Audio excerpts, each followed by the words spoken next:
Hey everybody, I know y'all hear me in the background. Just get everything going. This is the pre-show. Of course, there's me and my partner will be showing up. It's pretty much gonna be his show. Like I'm telling you, he gonna have a lot to say, and that's cool. I'm good with it. So I'll be the host, the moderator, whatever. But he gonna have a lot to say. I definitely know he gonna have a lot to say because that was crazy. We're gonna find out his grades for each team.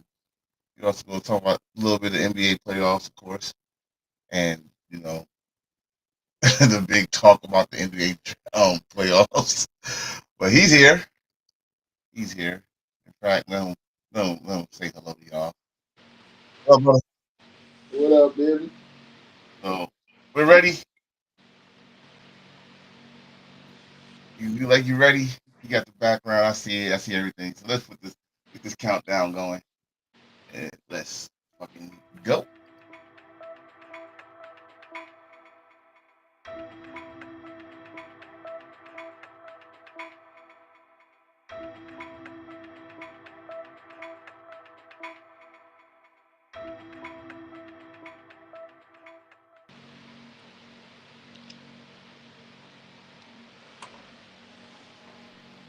Draft day dreams, players rise and fall. Every underdog story, we're given the call. Strategies and highlights, we'll break down it all. With Enforcer on the beat, we're having the ball.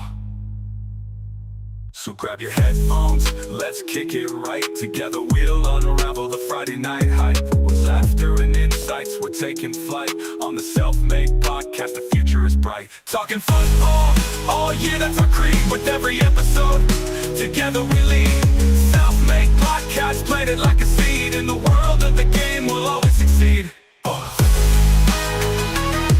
Trying to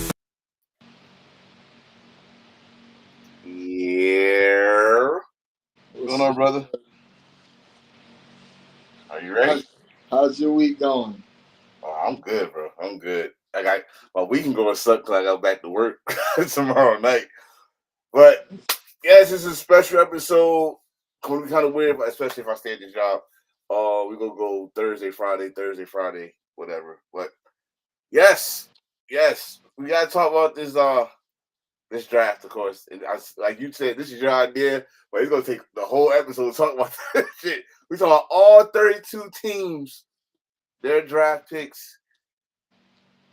I don't know who got an A. I don't know who got an F. I know one team I say still got a B plus. I can say with his team, my opinion, got an A because they replaced everybody they got rid of. And plus, I got some news on that one. So let's talk about the sports news first, get it out the way, which is the NBA playoffs. There was no surprise in the first round of OKC and Cleveland. They swept their guys, no problem.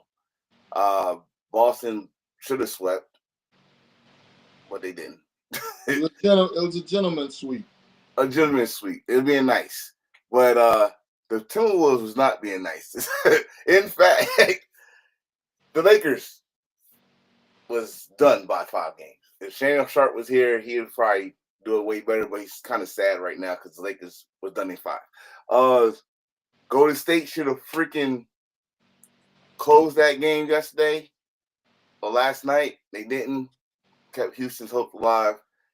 Uh, the best series probably the Nuggets and Clippers so far. The Knicks should close this game. You explain this one to me. They should have closed it already. I don't know what they was doing, Speaking but of general, they haven't lost the game in Detroit this whole series, so they should close it tonight. we will see. But then we got this game. Uh, Indiana Bucks. Before that, let me just put my little congratulations. Hold on. Let me do this. We already mentioned it. Boston gentleman sweep. Um, Timberwolves beyond generous. In my opinion, they probably told LeBron to hang up the jersey. We don't know yet. They had the Timberwolves as an underdog the whole series. Yeah. I love what Ant said. Ant said, everybody look at their highlights when they good. I look at my highlights when I'm bad. I was bad game 2. They fixed that. they are advancing on the Western semifinals. Also, yeah. So this happened. So the news is, I think, pretty much overshadows Indy pass from Walker because we all knew it was done once Leonard was hurt. So we already like y'all just there just to. It was done before that. Okay, I'll take that. But yeah, this happened. So as Giannis was, he just lost. He did all he could do by himself. The dude had a great series by himself. Well, if we do it individually, he did. But homeboy's father came up with a freaking a towel or a banner or something. A towel. Poster, waving in Giannis' face. Right. Cursing. He said his cursing out was unacceptable. Y'all read this shit. But I mean, why is his father coming out to the court? You know the person I'm the most disappointed in this whole situation? Who? Giannis's brother. Giannis' brother is the crash out of the family. Yeah. Where were you? Giannis' brother when Giannis gets, if you watch highlights from way back, when Giannis gets fouled hard, his brother be ready to come on the court and duff somebody. Where were you when this man was in your brother's face? Because he can afford to get fined and suspended or whatever because he's just a bench player. He's only on the team because Giannis told them that they have to sign him if they want him to stay there. Where were you? You were the crash out of the family. You were supposed to be there to beat this old dude up. See now, nowhere to be found. I gotta maybe the same thing I say with Giannis. I'm gonna say with his brother. He's the crash out. He would have killed this dude. Yeah, I mean, he would have beat him and his son up. Bro, he would have easily. This dude. First of all, if the NBA don't suspend this dude from all games going forward, I'd be very disappointed because he is a regular fan. Whether he's his father or not, he's still a fan. Exactly. If a fan did this, they wouldn't be allowed to come back to any games. Exactly. So I totally agree with you on that. I totally agree with you on that. Y'all need to treat this situation. And the bad, okay, so now you have this overshadowing that your son, who hit the game winner layup, went through the whole. Yeah, nobody's talking about the game or them dancing. All they talking about is your dumbass daddy. Right. It's overshadowing you that the point that you come at the press conference and they ask you about this shit, and you granted you said your father was wrong, but you're answering questions about your father instead of talking about the game winning and the next round you about to play. If I'm the Cavs PR team, wait, I got you already ahead of you. They got these ready. I would have had a shirt that says "Who's your daddy?" with the Cavs pictures on it, because we about to own your ass. Well, they got these. Listen, they got these ready, and I was like, yes, they already playing mind games. Control your dad, And the fact that his father went on an interview and said, he said that he didn't mean no disrespect because Giannis said stop. I mean disrespect by waving a towel in somebody's face after they just got knocked out of the playoffs. Like, what are you talking about? Like, you ran up to me. I'm standing over here by myself. You ran down on me. Like, go celebrate with your kid. What are you even doing? Right. What are you doing anywhere near me? I don't know you. I wasn't talking shit to you. I wasn't bothering you. Why are you over here? Now, if I steal on you, I'm the one that's wrong. Yes. Everything. If he would have touched that dude, it would have overshadowed, and we would have been talking about Giannis getting getting suspended. I applaud the shit out of Giannis because think about the emotions you're going through. You just lost and got knocked out of the playoffs again in the first round after you just had a triple-double and played your heart out, and you know your team ain't good enough to get you nowhere, but you good enough to keep getting them to the playoff by yourself. Right. You You know what I mean? So the emotions that he going through after that defeat is crazy. Now you got somebody heckling you on top of that. Yo, bro, I'd have picked him up by his head and just shook him like, yo, do you know what I could do to you right now? It's like they was testing Giannis for some reason because there was another incident that nobody really talking about. So that he was too. Right, and he was shaking hands and he was talking to one of the players. I guess the players said feel like he was being disrespected because Giannis sunned him in the on the back of the neck. But I understand that part. His neck. Right, I understand that part. But your dad, yo, do you like if I go back? Let me go back to that picture. Giannis, I ain't sure the whole picture. That dude head was out the way. Giannis actually was holding it in because he was flexing. And you know, if you mad, you tense up. You tighten up. He could have picked, bro. You would have been. Your father's funeral would have been as soon as y'all got eliminated, or you be missing some games because that would have been all over the fucking news. That's why I said I blame Giannis's brother. Giannis' brother is the crash out, bro. Like you should see him. When Giannis gets fouled hard, he be on the sideline trying to get in the game, and they gotta hold him back. Where were you when we needed you? Or ask Cameron. Ask Cameron. Bro, Giannis' brother would have beat this dude stupid. Yeah, it's a fact. All right, we done the playoffs. You about to be happy. You about to be happy right now because this is news. This is news. All the shit that happened in the draft, all the off-season moves. Shout out to all the undrafted rookies. I don't know all you except for one, but this happened. He is the highest paid tight end in the league. Well deserved, first of all. Well deserved. And Fred Warner's about to be the highest paid linebacker again. Good Lord. See, while we was talking about this again, we are two fans that talk about this. We don't know the players or the ages and GMs, but we said this shit. We talked about this shit. Especially this man. This man's a diehard 49er fan, so he know more about this than I do. But they got rid of all those people. Drafted them, and they know who to keep. They kept the core.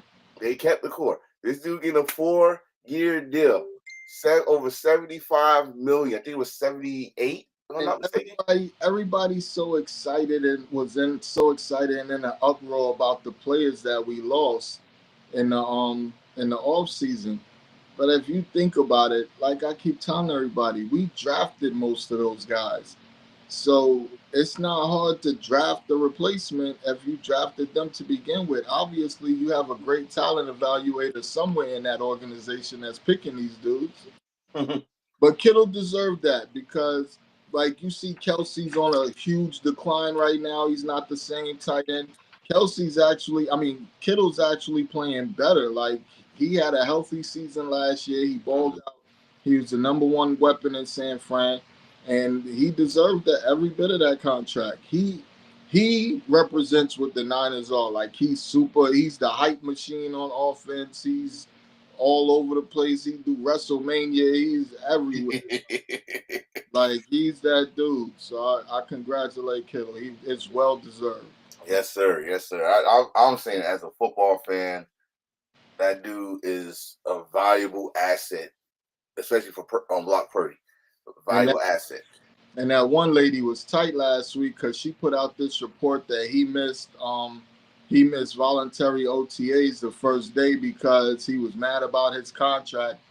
He tagged her and everything and said, I don't know why y'all saying this, but this is a lie. And I know she had to be tight because, she out here talking about she quoting sources. He said, you and your sources is lying. I never said nothing like that. It's always someone, and then when they get mad when the player responds. Like they don't think these players gonna respond, and when they see it, they gonna respond. And you know where he was at instead of being that voluntary. First of all, voluntary workout is exactly that. You go in there, they lift some weights, and they talk shit for a few hours. It's called voluntary. Nothing wrong with missing it. Like it's really just a team building exercise. It's nothing to do with football, really. Mm-hmm. And you know where he was at, right? WrestleMania. Front row behind the commentary there, bro. He is not missing WrestleMania to lift some weights.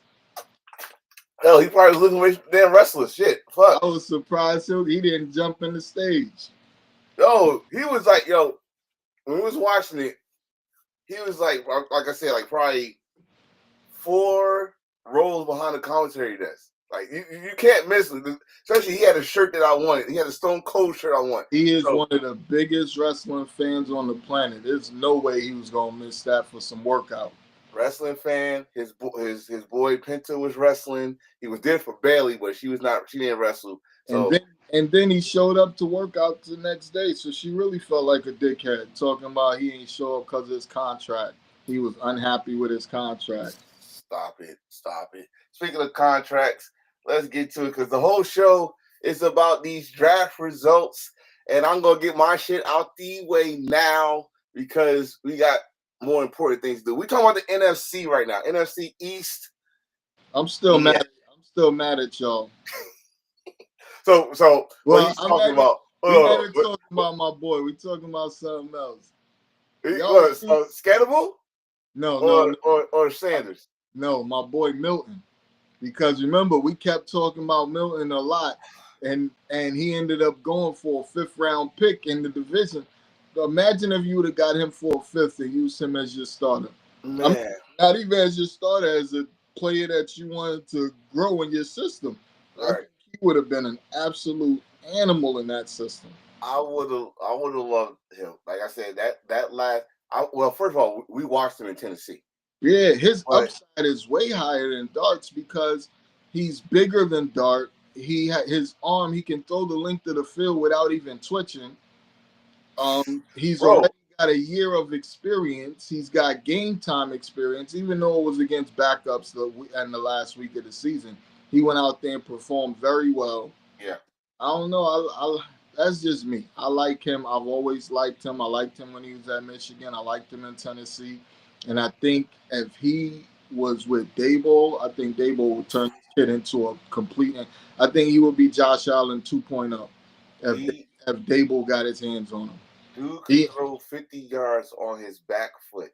Yo, but he's in a fucked up situation now. He gotta pray that Dak gets hurt for him to ever get any playing time. There's no way they're gonna bench a $60 million quarterback and say, yo, we made a mistake. We got a better player on the bench that we paying like $400,000 a year.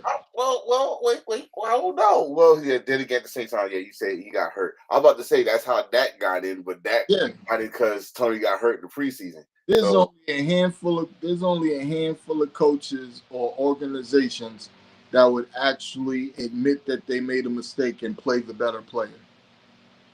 Like before Lynch and Garoppolo got hurt, they got Shanahan on camera actually telling the GM that, yo, I think we got a problem. He's like, what's going on? He said, yo, I think our best quarterback is Mr. Irrelevant. He said, I'm watching him in practice, and he looks the best out of the 3. But if they didn't get hurt, he probably still wouldn't have played him, even though he knew that that's what it was, because a lot of this shit is perception for these owners. They don't want to look like they made a mistake. Like right now, Josh Allen is getting a lot of quarterbacks drafted because they want to have the next Josh Allen. But they're not realizing a lot of these quarterbacks aren't good quarterbacks. They're great athletes. Like the boy Milroe, I think if he got into the right system and somebody got the right hands on him, he could be real good because you've seen flashes from him at high moments. When they played against Georgia, Jesus Christ, this kid lit it up. Almost 400 yards, had like 4 touchdowns, had over 100 and some yards rushing. Like, he went crazy, and that's against the best defense in the league, according to the stats. Right. He went crazy against the best of the best in prime time with everybody watching, shot it out with them. Yeah. With them. He went back, especially that game-winning touchdown. Like, that was. So this is what I'm saying. Like, he has it. He's just not consistent. So if you can put him in the right hands and he can become consistent, boy, it's gonna be hard to stop that kid. But that's what I'm saying. These new talent evaluators are looking for the next Josh Allen, a big kid that can run fast and throw and got a strong arm. But a lot of them don't know how to play quarterback. They just know how to be amazing athletes. and not the quote, but it is a quote from the lovely Joy. Y'all need to respect her mind instead of her breasts. She said it best. They don't know what the fuck they doing.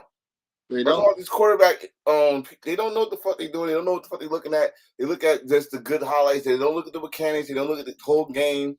Nothing. They don't know these guys can read pro style defense. They just go by highlights. You As know what I long as mean? they can test real good in the gym, that's all they care about. Right. So, yeah. Yeah. Let's get into this one. I want to get into this one. So All right, we will. I was Well, having a debate. the draft or this first one. I was having a debate with someone, a Giants fan, about this yesterday. This is my issue.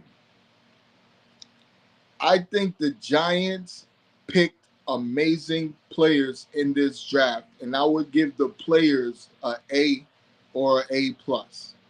Okay. I do not think the Giants had a great draft in terms of needs. They didn't need a pass rusher. They needed the best offensive lineman available. They didn't really need. I mean, Darius Alexander, I would consider a need because you need somebody next to Dexter Lawrence. They didn't need Scatterbull because they're gonna bring him in as a third round, and this was a deep draft in terms of running backs. They could have got a stud in the 6th or 7th round. So a 4th round for a running back, and it's not a necessary need. Like, I like Mbo. Well, they call him Bo, the Emmett Silent. I like Bo. Bo was a really good pickup. I would have taken him for my team if I needed a lineman. I'd have definitely took Bo. He was the best available when you took him. I think what the Giants did in this draft, instead of thinking it through and second guessing themselves, I think they just went with best available. And there's nothing wrong with that because every one of these players are going to be productive. Every one of these players is going to make the Giants a better team. I just think that they should have prioritized other positions earlier, just in terms of the O-line. Usually their weakest. That's every year we're talking about the Giants O-line. We're talking about the Giants O-line. Yeah. And that's the only reason I say that. But Abdul Carter is going to be amazing. As long as all these players stay healthy, Abdul Carter is going to be amazing. I wanted to draft Darius Alexander, and if you guys didn't take him, we would have probably taken him. I love Scatterbull's game. He likes to run everybody over. He's tough as fuck. But I wanted him because he's a Niners fan. But we'll talk about that another day. And he's a receiver. Like, you don't see a lot of receivers that are power backs. You don't see a lot of power backs that are receivers and have soft hands. He can catch. You can line him up anywhere. He can cut his ass off. Right. Bo, I really like Bo. Thomas, I like him. He's a cornerback. I liked his tape. I watched some tape on him. I like his tape. Black, I saw Black play once. I kept hearing his name during that game, so think he's gonna be a contributor if he makes the team. Because 7th round don't mean you're gonna make the team. Right. The thing about Black is he'll be a good nickelback corner. Because he go. And be honest, that's not a bad thing. Because how you got three. You play a lot of nickel in the NFL, so right. As I said, that's not a bad thing. Because you remember back in the day, when you say nickelback, he's like, "Oh, this that." Well, this is a new time now. You get 3-4 set receiver set. He's gonna be in there regardless. With the picks, like I had to learn about that Darius Alexander. We don't get that many Toledo games. So, he a big monster. Yeah. So all these other ones, like we talked about last week about the Dart pick, and I'm saying this as a fan now, not just a Giants, as a football fan. Yes, I wanted Shedeur. Just like anybody that was available that should have got him, wanted him. But we also know that Jackson Dart is someone that looks or got the frame, I should say the frame, of Josh Allen. And like you said, Dabo is a quarterback whisperer. So he'll mold him to what he wants because his job depends on it. I hope he can. Right. That's the big thing. Hope. If you think about it and you look back at the Ole Miss quarterbacks, they all look good in that system. Remember, Matt Carroll was looking like a Heisman candidate when he was in that system. Yeah. Like that system is very quarterback friendly. Dart got to do a few things. Number one, he got to learn how to slide because he be getting his helmet knocked off trying to take these hits. What game was that? I'm trying to think. Was that Alabama? I think it was a Bama game. And guess what? They draft that guy the Eagles draft that guy that did that. Yeah. What's his name? The linebacker from Alabama. You right. So don't catch no flashbacks when you see him, goddamn. Knocked his helmet off his head. Knocked his fucking helmet off. But I mean, I gave this a B because one, like, I mean, I get what you're saying. The players I give from them top 6. Like, Black is gonna be experimental. That's somebody he probably gonna be on the practice squad. Okay. Fedone might be a backup or a practice squad only because y'all spent money in free agency bringing in some corners. No, he's a tight end. Fionn? Yeah, he's a tight end. Yeah. I'm thinking about Black. When I'm saying cornerback, I'm talking about Fedone, but I'm thinking about Black. Yeah. Fedone was solid. He was a solid pickup, that tight end. Like I said, that other kid that you guys got, I liked him last year, but they didn't use him enough. I can't think of his name. He was a backup. I know what you're talking about. But the one thing I definitely agree with you on is unless they get some more off of whatever available in the free agents line, but that line, that's my question mark. That's always my question mark. But that's been a problem for I don't know how many years now, and they refuse. It's not even that they refuse to try to fix it. They're just not good at trying to fix it. Like they're drafting people that should be good. Like they taking dudes in the first round and they just not panning out. You know what I mean? So it's not a lack of effort. It's just a lack of, I guess, evaluation. Maybe or film. Because, like I said, I think motherfuckers that do evaluation just look at good these shit. Dudes are good in college, and then they get drafted, and it's a different story. Yo, let me just say y'all that don't know. Okay, again, I'm going from experience here because I've seen it.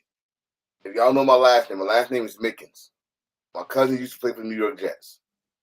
I seen the fucking NFL playbook compared to a college playbook when I was at Tech. It's much thicker. It's either double or triple a college playbook. So you gotta fucking know that playbook. You gotta know your assignment, and then you gotta know the next man's assignment just because he don't know it.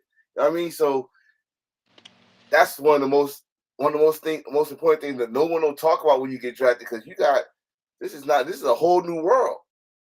A whole new world. Forget just this other team on top of that and learn it. Like, this shit is work. People think you just get out there and be athletic. This shit is work. This ain't playground, boy. This ain't playground. This is straight up. NFL is a business. But that's if you take the game serious, because there's players that get out there and say they never watch game film. Just go out. I mean, if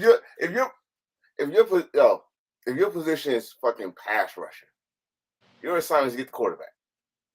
That's all he wants you to do. Like, you're gonna watch to see what the tackle's tendencies. Right. There's some motherfuckers that do that. There's some motherfuckers that do that and they become great. There's motherfuckers that just come in. The story that I heard about LT is fucking hilarious. This dude, Mike Strahan said this dude used to come in, put a pillow on the floor, and go to sleep doing film sessions, and then come back and he get a sack or something. All he want to do is work out, go to the field, work on his technique. You're like, I don't need to watch no damn film. I'm gonna go through the tackle anyway. People like him are just different. It's different. Straight different. They play different. You had a guy that did that shit. Speaking of Smith. Speaking of LT, the nerve of Abdul Carter to talk about he want to wear number 56. Well, that got shut down real quick. Real LT quick. said no. It was rude to even ask, young fella. Bro, we said this shit last week, and we gonna say it again. How dare you? In your goddamn place, rookie. Make sure you even a quarter of LT, not half, a quarter. Okay, I like it. You're a good kid, but you didn't even do nothing yet. This is another thing. I need the NFL to go back on, because now that they got this NIL shit, they need a fucking standard of rookie contracts. Well, they do, because it's a max now for like first round picks, second round picks. Because remember before, these dudes was making $100 million. Right. Now most they making is 30. They was killing them before. They NFL cut that shit out. You a rookie, you getting paid like a rookie. Sit your rookie ass down. They might have to do a little less than that shit. To be honest with you. They was paying bread before, then they cut that shit out. Going from the Giants to rookie, you a rookie Cowboys. coming in. There was rookies coming in making more than veterans, and that was insane. That was a no. They ain't doing nothing yet. How you feel about the Cowboys draft? The Cowboys, put them names up. I gotta see this. Do I got them? No, I do not have any names. I don't. Right. This is so. This is what the teams give out. Some of them give out their names, and some of them give out some nice little graphic here. I really like Blue, the running back they picked up. I like the pass rusher they picked up. I really love the guard that they picked up because he came in talking that shit you want to hear. That leaving the game crying, don't want to play football no more. Yeah, he said you come in the game and line up across from him, and you're gonna love football when you start that game. But by the time you finish playing against me, you're not even gonna like the sport no more. Bro, when he said that, I was like, ooh. He won your boy over with that one because Parsons was pissed with the pickup with the signing, but then he interviewed him a few minutes later and said, "Nah, I'm ready to get on the field right now, listening to you." You know what though? That shit. I want him to practice with Parsons. Yeah. I want every fucking week line him up with Parsons. Your best pass rusher with him. Yeah, they never really gonna line up across from each other because he a guard and Parsons play outside. Well, fucking pull and block the shit out.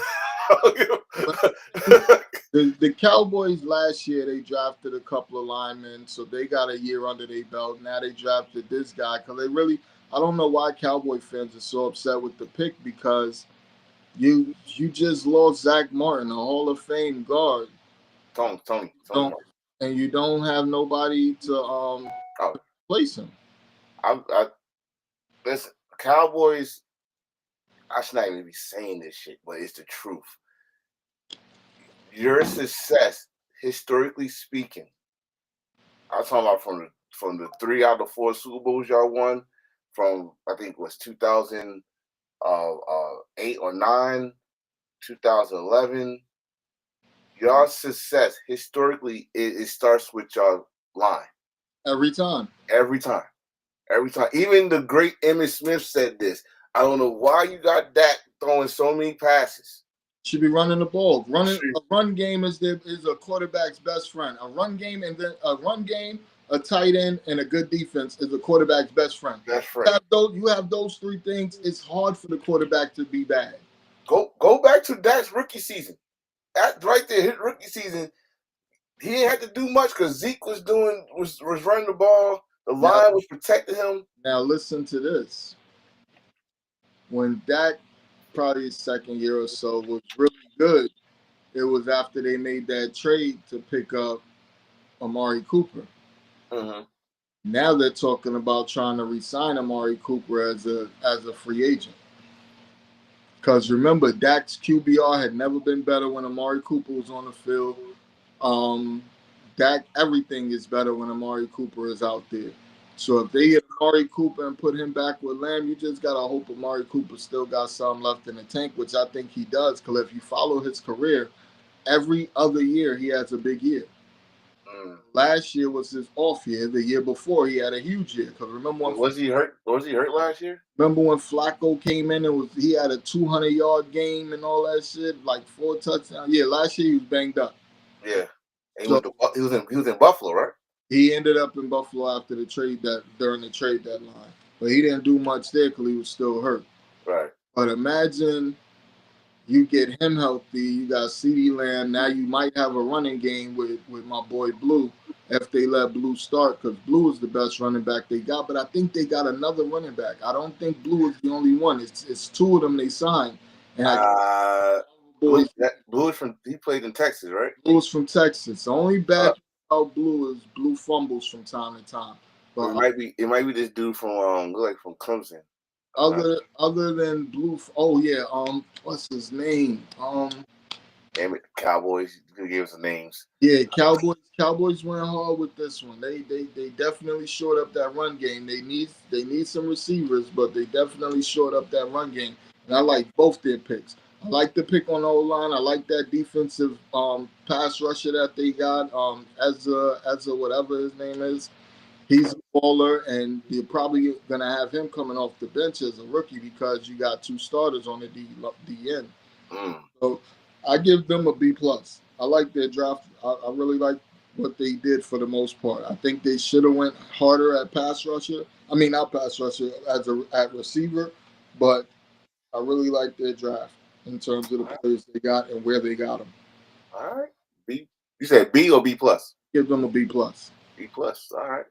Next on the card, the Washington. Now Washington didn't have that many picks. They had only 5. This is where they went wrong because they should have traded back and got more picks. They definitely should have traded back and got more picks. But you already trade. You got to remember they gave up draft capital to go and get Tunsil. They gave up draft capital to go and get Debo. So it's not like they just out there without players. So right. They already used their draft picks. You got Debo Samuels in the 5th round. You got Tunsil and whatever. I don't know which picks they gave up to get Tunsil. I think it was their 2nd. But you got Tunsil in the 2nd round. You got who's a 1st round player. You got Debo in the 5th round, who's a 2nd round player. You know what I mean? Then you went and got Connolly, who's he's a pretty good old tackle. You got, so you can put him on the other side of Tunsil. You know what I mean? You got Amos. Now you got your secondary should be set at corner because Amos is a problem.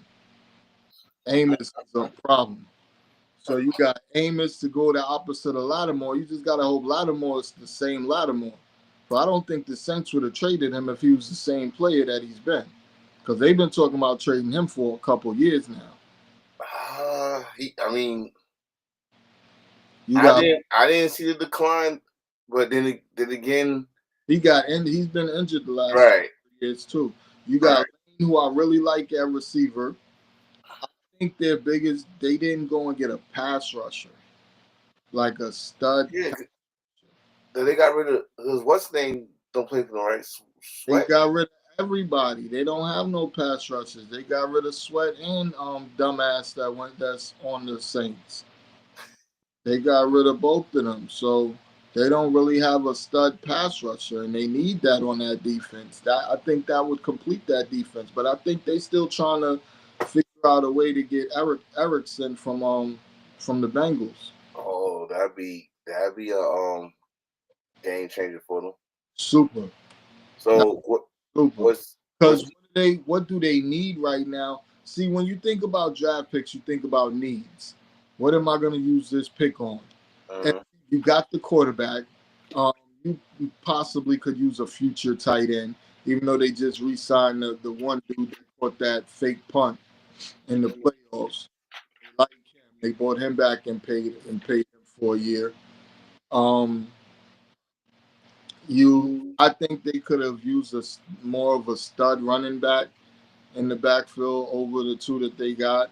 Like a game-changing running back, which this draft was full of. They're set at so many positions. You got a number 1 receiver and a number 2 receiver. They're set at so many spots. Like I don't see. Fuck them draft picks. Go and get the guy that's gonna change things for you. You just went to the NFC Championship in your first year GM, first year coach, first year owner, first year receiver. I mean, first year quarterback, and you went to the NFC Championship. I'm not saying it's gonna be that easy next year, Oh because no, oh no. now But now everybody know what they're dealing with and know how to prepare for it. for you, but I give their draft a C plus. Not super excited, but they definitely filled a couple of needs.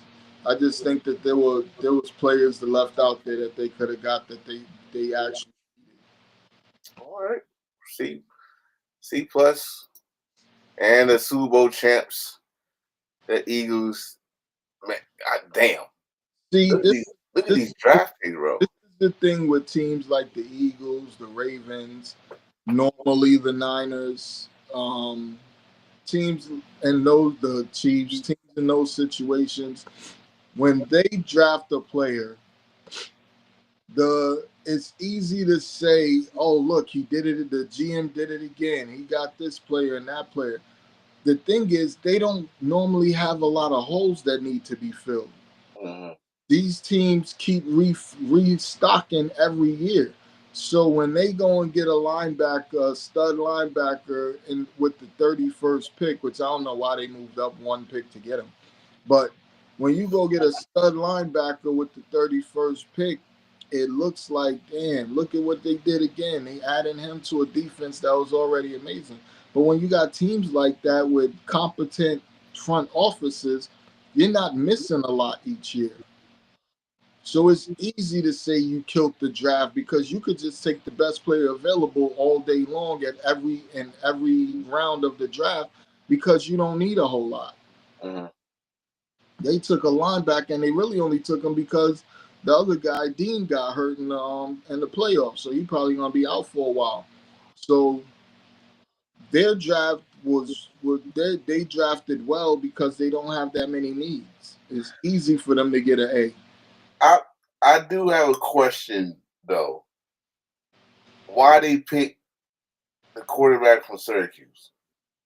Every team's philosophy is to draft a quarterback every year. That's the new philosophy of the NFL. Draft a quarterback every year. For one, you never know what the future holds, no matter what you pay a guy. You don't know what the future holds. Mm-hmm. That's number one. Number two, you got injuries, you got all types of things. And then you could be drafting for the future. You get a guy and he ends up being nice. By the time Hurts' contract is up, he might have some wear and tear and he's ready to move off. Because remember, when they drafted Hurts, they already had Carson Wentz. Yeah, I mean, that injury changed his whole. He just won a Super Bowl as a backup quarterback. He was about to be MVP before he got hurt. Like they had Carson Wentz when they drafted Hurts. Yeah, so I think for like Carson Wentz, that injury changed the whole. It hurt him. Yeah, it hurt him bad. He's not the same again. What's your grade for the Eagles then? I give him an A-.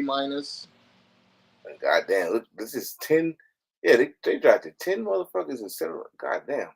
I give them an A-. I mean, they didn't have that many holes. I mean, they lost a handful of players.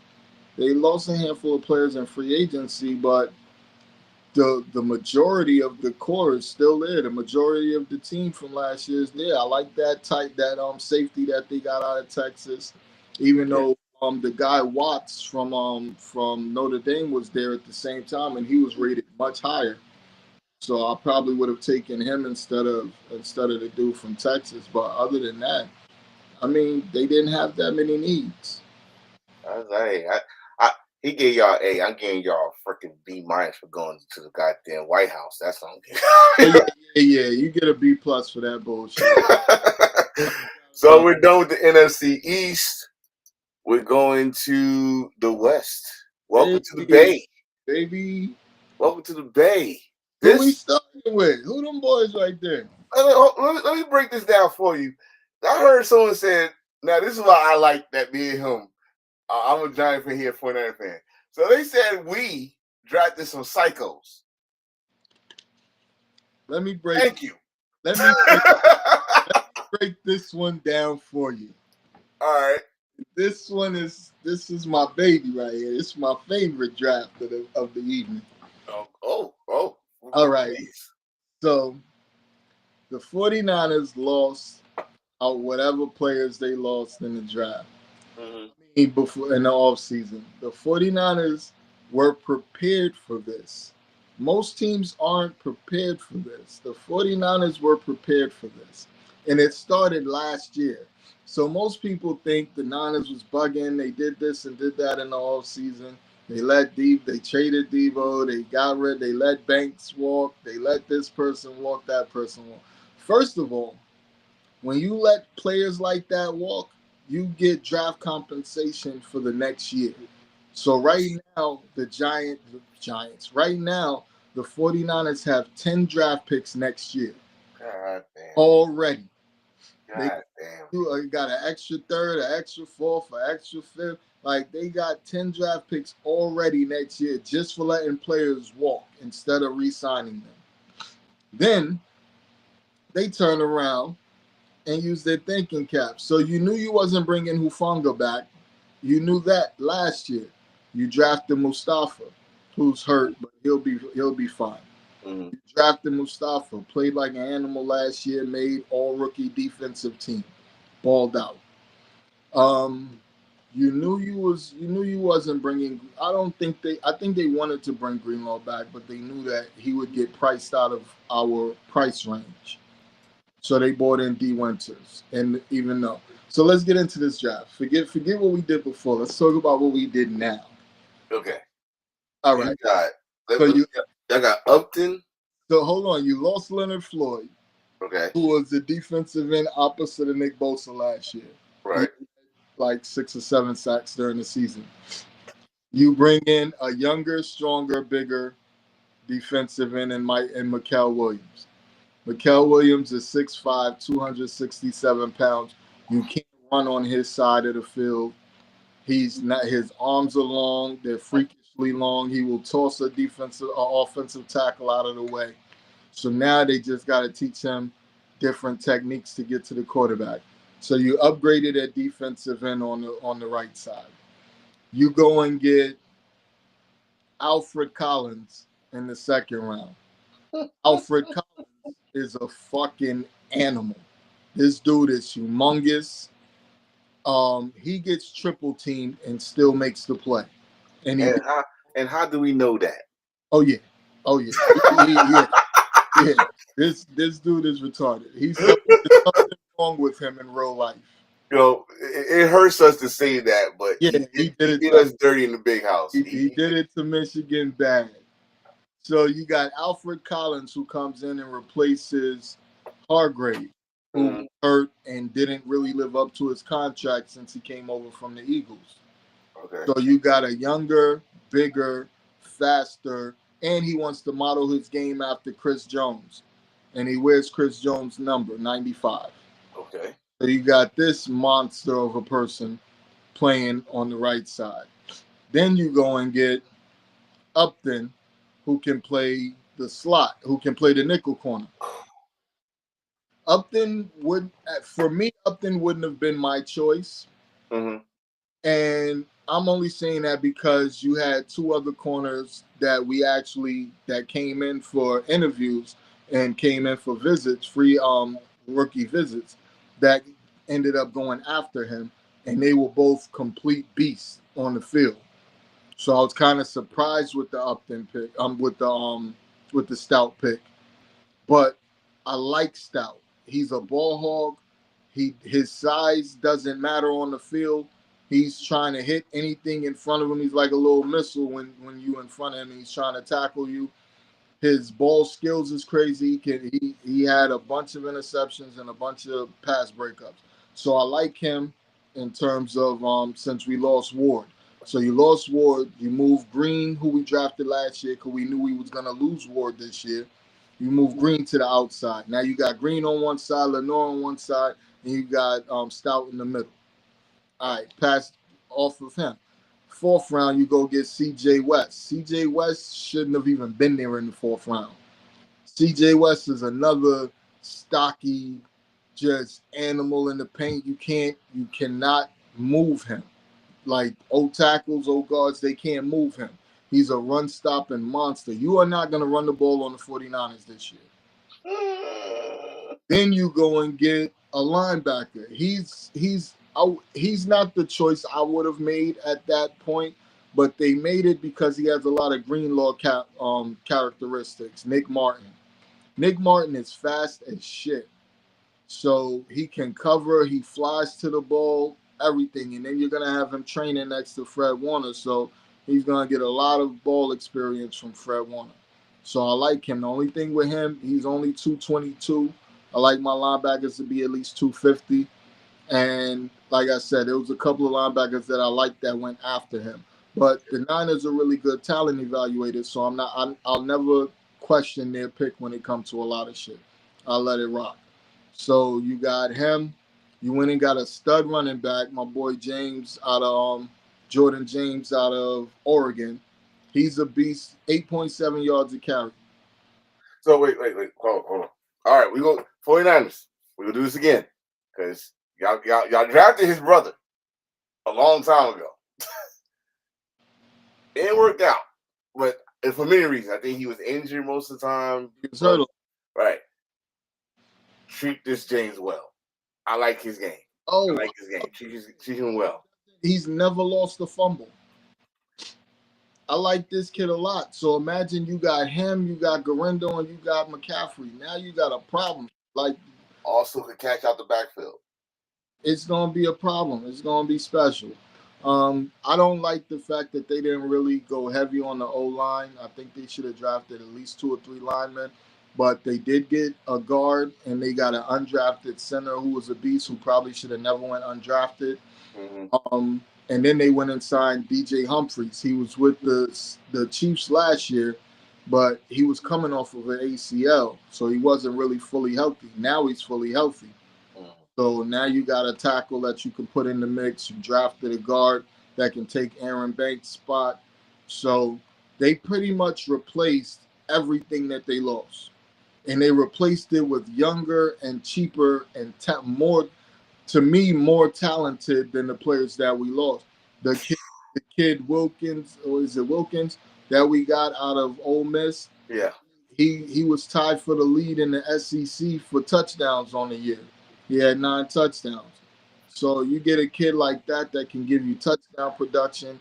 He runs a 4.3 40, and he plays like Debo in terms of strong and likes to get contact and all of that. Bro, one thing about Ole Miss, I need people, they know that you say the quarterbacks they're wide receivers. A.J. Brown, DJ McCaffrey. I'm not.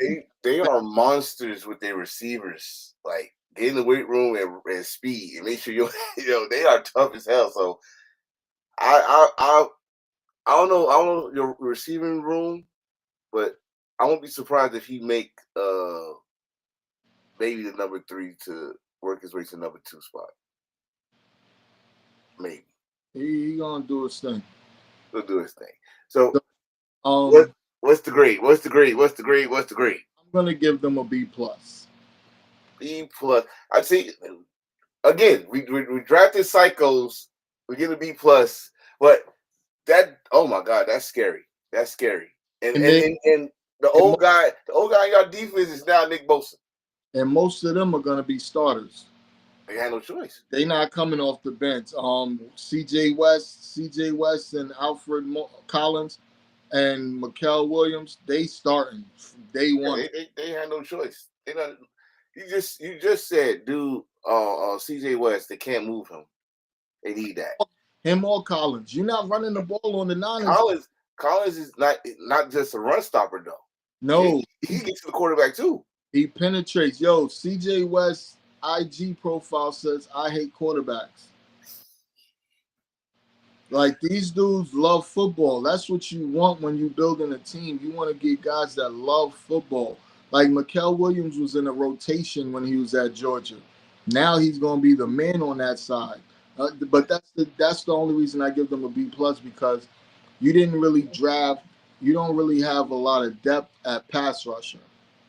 You know what I mean? You got Bosa, you got Mikael Williams, you got maybe two other guys that you can possibly count on, but you don't have a whole lot of, like, the Eagles are successful because they got a rotation.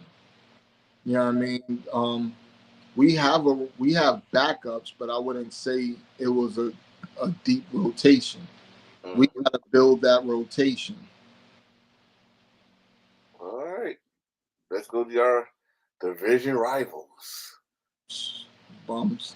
Cardinals. It's Cardinals. Cardinals got a steal with Will Johnson. Oh, so I was happy. I'm gonna say that right now. I was happy because he was injured, and everybody's like, "Oh, he's not." No one picked him in the first round. I was happy. I couldn't believe Nolan fell to them too. So they first two picks alone just got me excited for them. Oh, it's gonna be a battle. It's gonna be a battle. It's gonna be a battle. But their shit, this whole draft was their defense, bro. Yeah. All about defense. Yeah, I mean, bro, if you remember last year, it's a lot of games the Cardinals let slip away. A lot. Denzel Burke gets burnt. Huh? Denzel Burke, he gets burnt. They be torching him. I hope you're good at something else, because we don't need to see you get torched in the pro level. I mean, it's not really nothing else to really talk about in this draft for the Cardinals, except for I give them a C plus. Yeah, because y'all, first of all, y'all first mistake is y'all draft two Buckeyes. Shame on you. But you draft two Buckeyes next to a Wolverine. Yo, can you imagine what practice is gonna be like with Marvin Harrison Jr. and Will Johnson? Make each other better. I'm telling you. Make each other better. Make each other better. They're gonna definitely make each other better. But I thought they would have went after one of the top receivers to put him on the other side of Marvin Harrison Jr. So I'm gonna give them a C plus. All right. Your next rival. This is the Seahawks. The Seahawks, I think they had a pretty good draft. I didn't understand the Milroe signing. Yeah. That's what I was about to ask. Like, that Milroe signing came out of nowhere. I didn't get that at all. You go and get Milroe after just signing Sam Darnold. And giving Geno that contract. Well, they didn't give Geno a contract. They gave Darnold a contract. The Seahawks, right? Yeah, they shipped Geno. Oh, yeah. I'm sorry. Geno off to the Raiders. I'm still thinking he was the Seahawks. You got Sam Darnold contract after what Sam Darnold did in Minnesota. But I guess this is the kind of thing that happens, like, especially with Seahawks. The Seahawks did this with Flynn. Yep. Then they drafted a rookie behind them. Out of every team in the draft, I think they maneuvered the draft the best, because they was moving back, getting more picks, moving up, getting picked. They was just they maneuvered the draft the best, and they got some really good picks. They got some really good players. I didn't know they had all these picks though. Yeah, because they was moving around. They was moving and shaking all night. Bro, every time I turned around, they was on the clock. I'm like, where'd they get all these picks from? Because remember, they who did they trade with? They traded with somebody and got an extra second round pick for Metcalf. They traded and got second round Metcalf and some other stuff. Like, they was just moving and shaking. I think they might have had maybe a pick or two left from that Broncos trade, like late round picks or something like that. So they just had a million picks that night. They drafted some pretty good players. So I give them maybe an A minus. Nice. Seahawks. Don't. You know what, bro? I'm gonna keep this real. I think this is the first time I ever actually said this to anybody or in front of public. If Jimmy Johnson, this is why Jimmy Johnson in the Hall of Fame, because of this shit. Not just his coaching, this shit, because they didn't draft like this. It's whoever I pick, that's who it is. Yep. No one never drafted like this. Now you can come out one draft with damn near a fucking damn football team out one draft. Seahawks. We still got a question about that Miro, but I think Miro's a smart dude, and I feel like history gonna repeat itself in Seahawk Nation. But it was weird because they went and signed they went and re-signed Drew Lock as well. That's the other reason I didn't understand the Milroe. I understand if you're bringing him in so you can have an inexpensive backup that can actually play, but you went and signed Drew Lock as well, so that means you're gonna have Milroe on the roster, but he ain't gonna get no playing time Unless he outplays him. He can outplay them both, but we'll see. I mean, he's physically more gifted than both of them. Mm-hmm. But Sam Darnold fits that offense because remember, that's the 49ers offense they're going to be running because they got Kubiak, who was under Shanahan for years. Okay. The rivalry renewed. You said an A+. Rams. I'm gonna be honest. I did not see none of these picks for the Rams. Not one.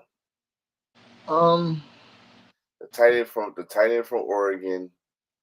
The wide receiver from Pitt right there. The last pick.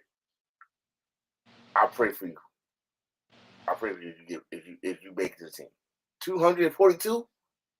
I love Chris Paul at linebacker. Really? He was one of my favorite picks this year. He got the same number as your receiver. In terms of late round picks, he was one of my favorite late round picks. But did you see the Rams picking them up?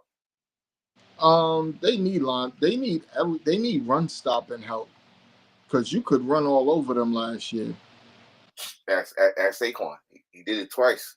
You could run all over them. They need run stopping help, so they went and got Poona Ford to play D tackle. He's a humongous person, so that's gonna help. I don't know if Chris Paul will get any burn, but if he does, he's a fast linebacker. I love Isaiah Stewart. I didn't want him to go there, but I love Isaiah Stewart. But he's probably going to end up being a part of a rotation.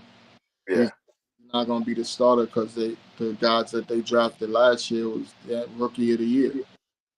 You know what I mean? So I give this one a C.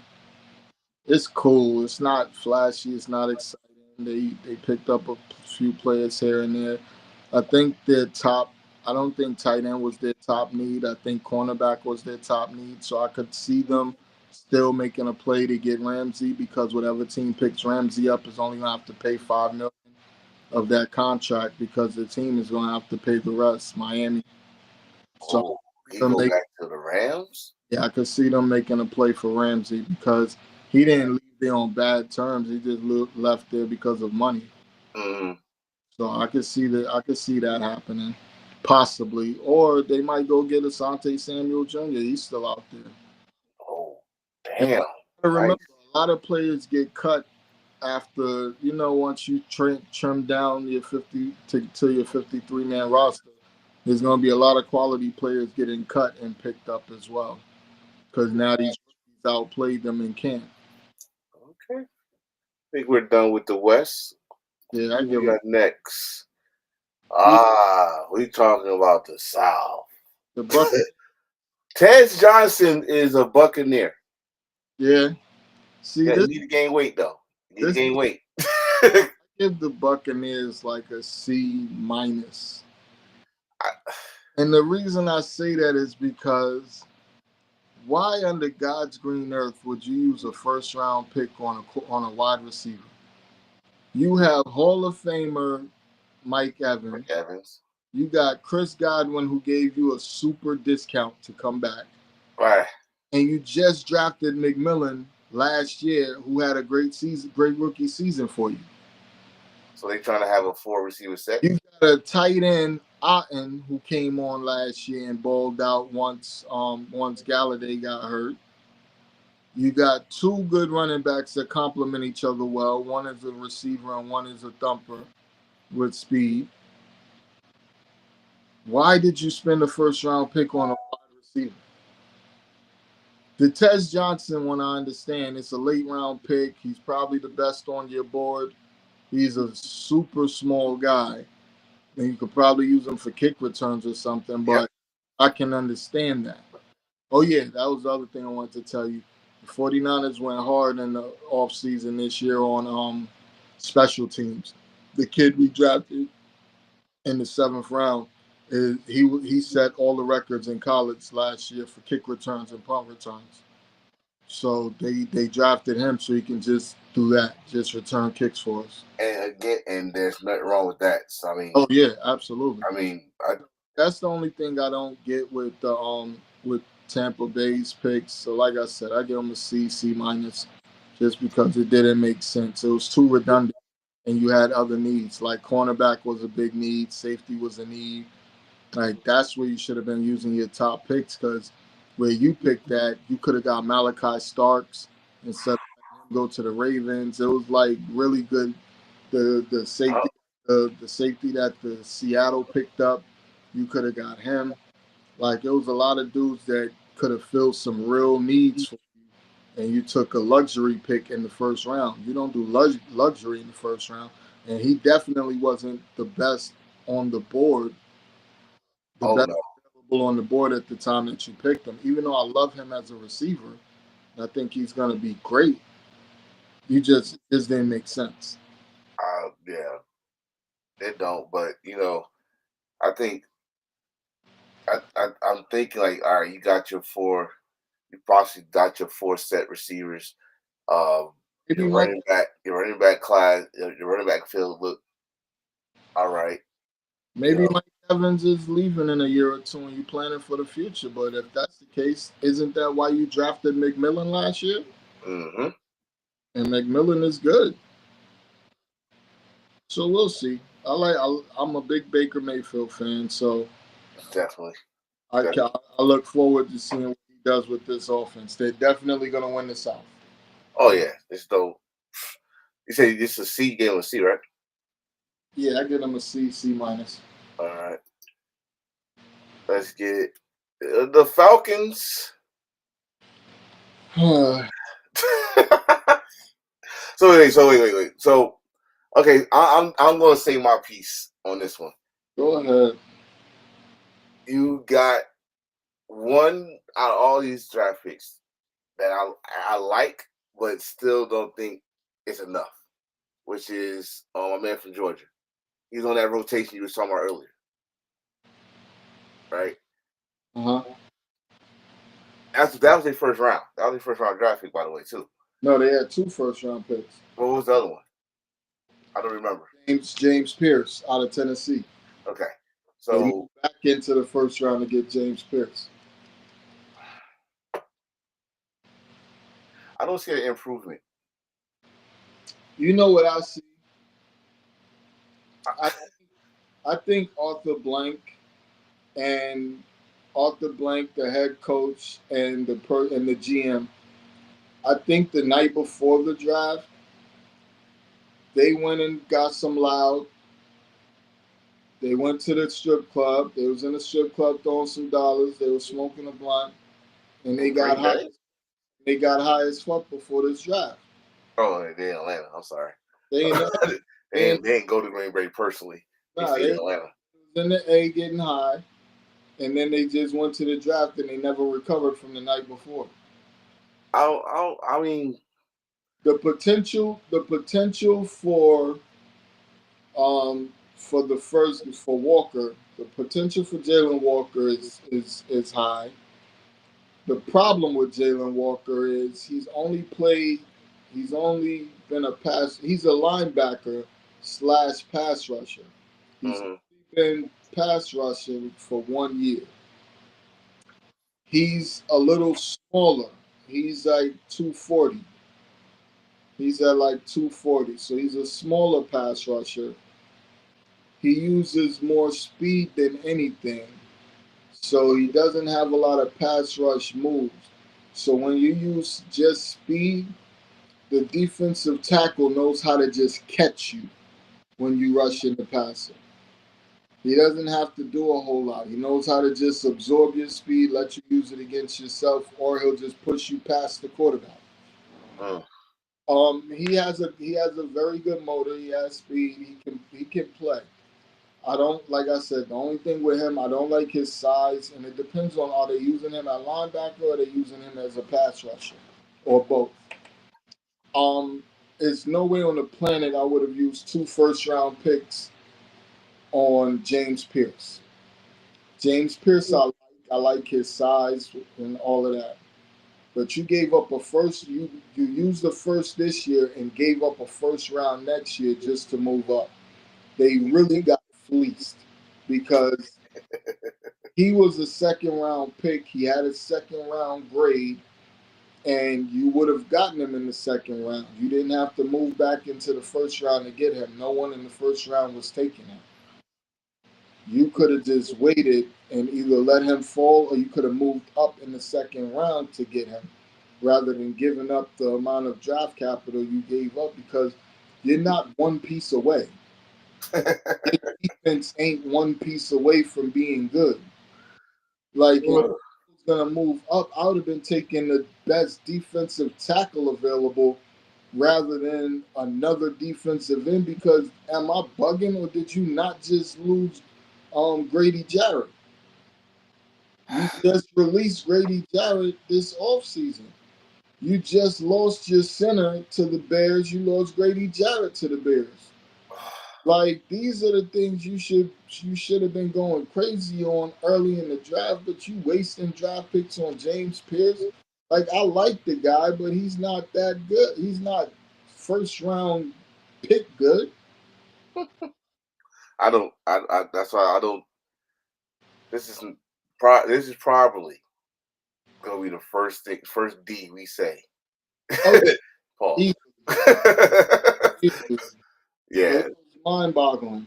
This was not good, Falcons. Any fan that watched this later or they're watching now, this is Now, not don't good. get me wrong. I wish them both. I wish every draft pick that we talk about today the best of luck. Yeah. We congratulate y'all. Y'all made it there, and hopefully prove us. I definitely say this: prove us wrong. Please, We're wrong. please. Listen, we're just fans. Prove the professional naysayers wrong too, because this was mind-boggling. Even I watched Saturday, and they know what the fuck's going on. So yeah, Falcons do better. Speaking of doing better, the Saints. Yeah. All right, Saints, so it's just one question. I had to ask because I didn't know who the fuck he was. Tyler from Louisville. All right. What was he doing in his combine? Because that's not what I saw in the games. Out of 6 years, he had one good year. Which was last year. 6 years, 2 of them he might have had 1,000 yards. The other ones he had a few hundred yards. And then 1 year he had 3,500 yards or however many yards it was. He had like 29 touchdowns. And it was his last year at Louisville. Mm-hmm. He's almost Tom Brady's age. I mean, I'm joking, but still. Oh, yeah. Gotcha. He's he might be the oldest draft pick that got drafted, number one. The reason the Saints took him is because the Saints are tanking for next year. That's the only way it makes sense. I said that when everybody thought the Giants was going to tank this year to get Arch. After that draft, I said the Saints going to do it. The Giants can't exactly tank because now you wouldn't have bought in Russell and you wouldn't have bought in Jameis. So they can't exactly tank. And you got a lame duck coach and a lame duck GM. You can't tank. But the Saints can. So I love the Quincy Riley pickup. I love the Sanker pickup, even though the Sanker pickup was a little weird because they just signed Justin Reed off for the Chiefs, and they got Honey Badger. So I think the Sanker pickup is more about the future than it is about now. Love the first round pick. They needed that. Love the tackle. They still have no quarterback on the team. Love Neal as a running back. He's pretty good. So outside of quarterback, I'd probably give this a B- for the other players. You got Banks, who's a stud. Stutzman is a pretty solid linebacker. Like all the other picks, I could fuck with. You know what I mean? Except for the number 2 pick. I could rock with all the other picks. All the other picks were very solid. Senka was the top safety. He's probably in the top 5 out of safeties this year. 5, anywhere between 5 to 7. The D tackle from the only reason he didn't get more shine is because Alfred Collins got all the shine. So he's pretty good. Stutzman is fast. Riley is the corner that I thought we were going to take when we drafted Stout. He's a beast. Riley's a bowler. Neal is a great running back. Like I said, I give them a B minus. They just did something stupid at quarterback. Maybe they're trying to tank because they really have no quarterback right now. I don't get that. And we have Carolina, and they picked up the receiver. I guess was he the best receiver in the draft? Carolina's on drugs. Besides that pick, though, yeah, I think Golden would have fit their system more because they don't have a burner that could take the top off. I like T-Mac. I just don't know if T-Mac with a rookie quarterback like you drafted Xavier Legette last year because you wanted a big receiver / running back type of receiver like a Deebo Samuel. Mm-hmm. You know, so you drafted him last year. You had a couple of young receivers already. Now you draft another receiver when your top need was pass rusher. Because the Niners thought that they were going to take Mikael Williams, so they tried to move up to 8, and they wouldn't trade with the Niners. So when they took a receiver, the Niners were ecstatic. They were happy as shit because they thought that they were going to take a pass rusher, which is what they needed the most.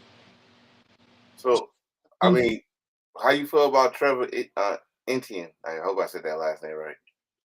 Trevor Etienne, I think he's better than his brother. I think he's better than his brother at this point in their careers. So would that be a good fit for the Panthers? But you got to remember the Panthers picked up your boy from the Cowboys from last year. They picked up the running back from the Cowboys from last year, who ended up having a very good year. It was the Cowboys? Yeah. Oh shit! I didn't know that. This my daughter. Oh my God, this girl they don't even ask you if they can come over. Hold on. Give me a minute. I gotta open the door real quick. I got you. So, yeah, we're gonna go with I guess I give them a C. But we're just going by the grades now. We don't know what's gonna happen in the future. Again, wish them luck. We are in the North. We are in the North right now with Green Bay. Green Bay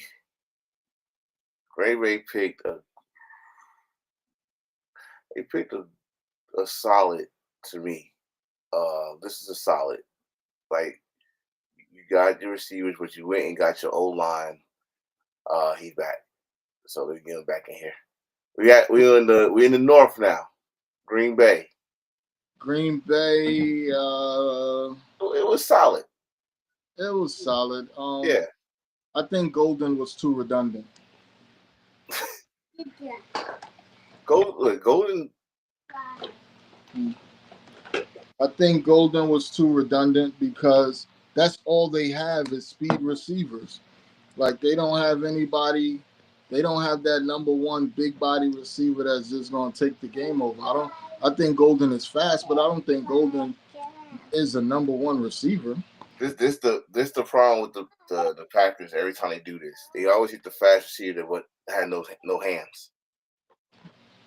Not saying Golden had no hands, but no, he goes and gets it. And he's also Jordan Love. Can you picture him and Jordan Love being a great combination? He's the wide receiver version of Jordan Love. He mediocre to start the year, and then had a great 6 to 8 games to end the season, and everybody fell in love after he had the combine. Ah, gotcha, gotcha. So anything else on their board that pops out like, okay, this is gonna be Yeah, I get him a C plus, I yeah, guess. solid. That's It was solid. solid. It wasn't a bad draft. All right. I We go from Green Bay to I Detroit. Now Detroit fucked me up because they had no picture. But I had to screenshot this shit. But yeah. What you think about Detroit and their first year coach on draft picks? they was gonna go pass rusher with their first pick instead of who'd they take a D tackle, right? Yeah. Thought they were gonna go pass rusher with their first pick because remember when at the trade deadline, that was their biggest thing, trying to find somebody to put on the other side of Hutchinson and have that two-headed monster at pass rush, but they Mhm. didn't do that. So I don't know. It was a solid draft. I'm not mad at it. I just noticed that these motherfuckers just stayed in the SEC. I tell you that. Yeah, they love the SEC. I swear. So not nothing much to talk about Detroit. Let's go to the Vikings. I'm keeping everything. I thought the Vikings had more draft picks, so they must have traded away their draft picks too. Oh, All right, oh. who we got next? The Vikings. The Vikings. The Vikings for me might be one of the most impressive off seasons this year. Really? In terms of off season, in terms of draft, they didn't have a lot of draft picks. They showed up the O line a little more. Um, they went hard this year in the trenches, and you know the trenches is where you win at. Right. They went hard in the trenches, bro. They They had went. no choice. They got two O linemen from the Colts. They got a D lineman from us. They got a D lineman, Pro Bowlers from the Commanders. Like they wasn't playing. That last game of the season woke their ass up because Well, that was Sam Darnold. no, no, no, maybe. I'm just talking. They got like in the trenches only. They got pushed around.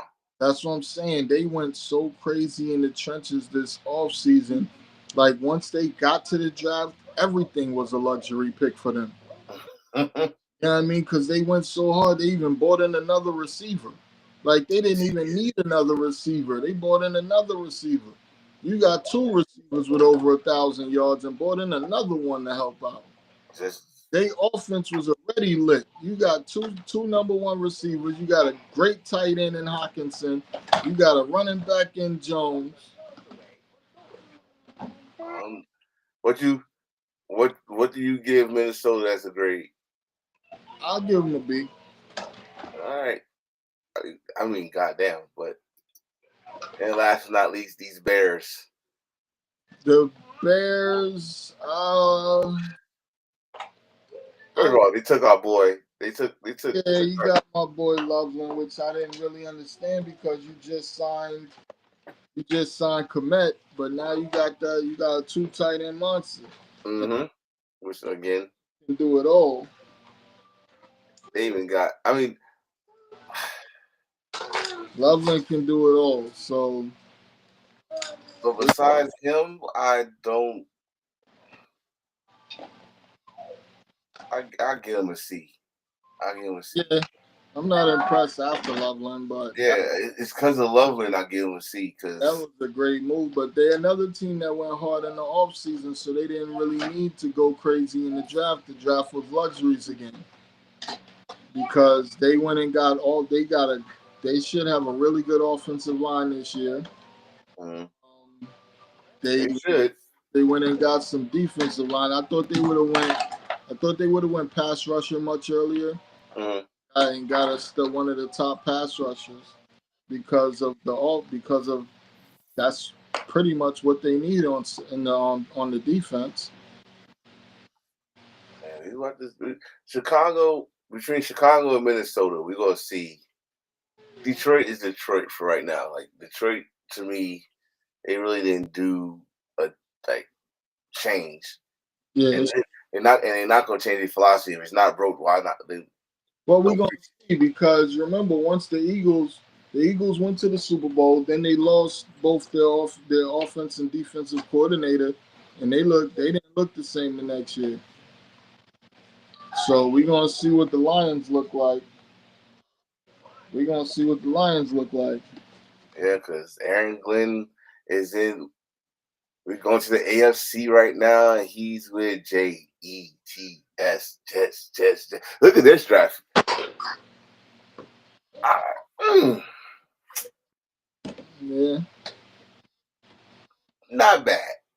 I thought they was gonna be the ones to take Shador because you only got Justin Fields on a 2-year deal, and it's pretty much a 1-year deal. And I think somebody just left the Jets or But got retired. a team option. I think they did okay. Yeah. They needed O line. They got that in the first round, which I'm proud that they did that because everybody was saying they was gonna take a tight end. I'm glad they. I'm glad they took the position that they needed. Yeah. So So we'll see how it work out for them. what we get the Jets. I'd give them a B minus. E minus for the Jets. Next in the AFC East, the Buffalo Bills are defending the division champions. I love their first round pick. They needed a corner, and they got one of the best corners in this draft. I mean, I'm looking at like they got some. They Saunders, really worked on their defense in this draft. Saunders is a baller at defense. Jackson is a great defensive end. He was underrated last year. Hancock is pretty solid. Yeah, they had a really good draft. Especially, like I just said, especially on defense. Like they Getting Lunt that late on the O line. Prather. Yeah, I like this draft. this is going to be Jackson Holes, they got another tight end. Yeah, they did the damn thing with this draft. so Deion Walker, another D tackle, he's gonna be a problem. Him and Harrison played together. so I'll ask this again. Is this a make or break it for Buffalo? I don't think there is a make or break year for Buffalo. I think that they're gonna be one of those teams that's just in it every year. Mm. You know what I mean? So I think eventually they might bring in an offensive head coach if they can't get over the hump. I think they'll bring in an offensive head coach. And what we give Buffalo? Get from over there. I give them an A. I like Buffalo. All right, A it is. This is the Miami Dolphins. Yeah.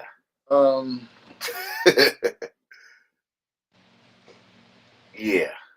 Well. Hold on. I do got something to say. Did you think that quarterback from Texas was gonna go this late? I think it was 6 or 7. One of them. I know it was late because I was surprised to see his name.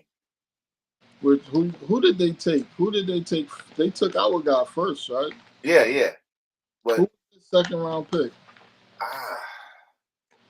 I don't remember. I'm telling you, the only thing that when I hear the Dolphins is that quarterback from Texas. Like oh, you talking about yours? Yeah, Mister. I don't do backups. They take him because I had him going in maybe the 5th. He took him, I think, 6. Yeah, I had him going in the 5th, so that's about right. He was banged up a lot last year. He was banged up the year before that. So I didn't see him going too high. And this is the weird thing about the draft and these professional analysts. So last year, they had him and the guy Beck from Georgia going 1 and 2 in this draft. Oh my God. this draft is going to be strong this year, so teams waiting for a quarterback can get one next year. Nobody saw Cam Ward and Shador coming. Well, they saw Shador like the third quarterback coming off the draft behind Ewers and Beck. But nobody even saw Cam Ward coming. So I'm proud of Cam for the way he performed and did his thing this year. So what we giving Miami?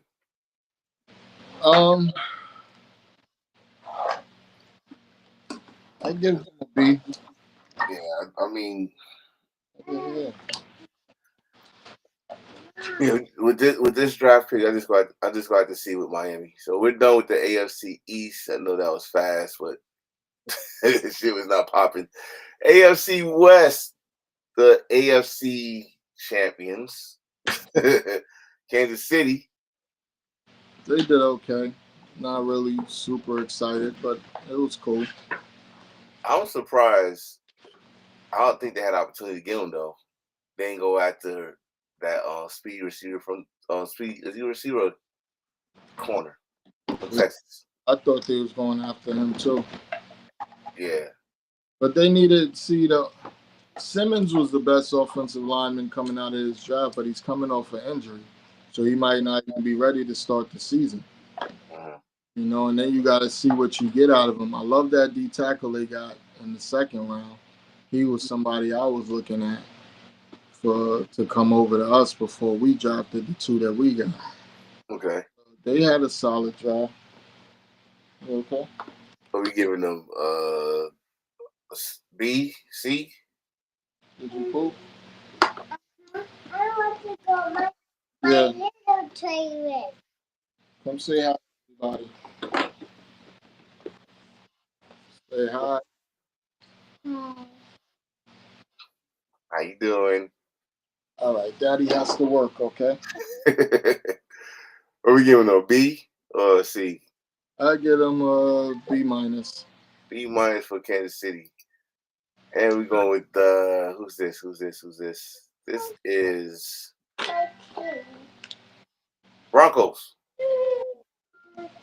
Hold on. The Broncos I can hear you. picked the kick. Well, yeah, they picked the punter. Good for them. Anything sticks. Oh, he left. You can still hear me though, right? I like the Broncos did some things.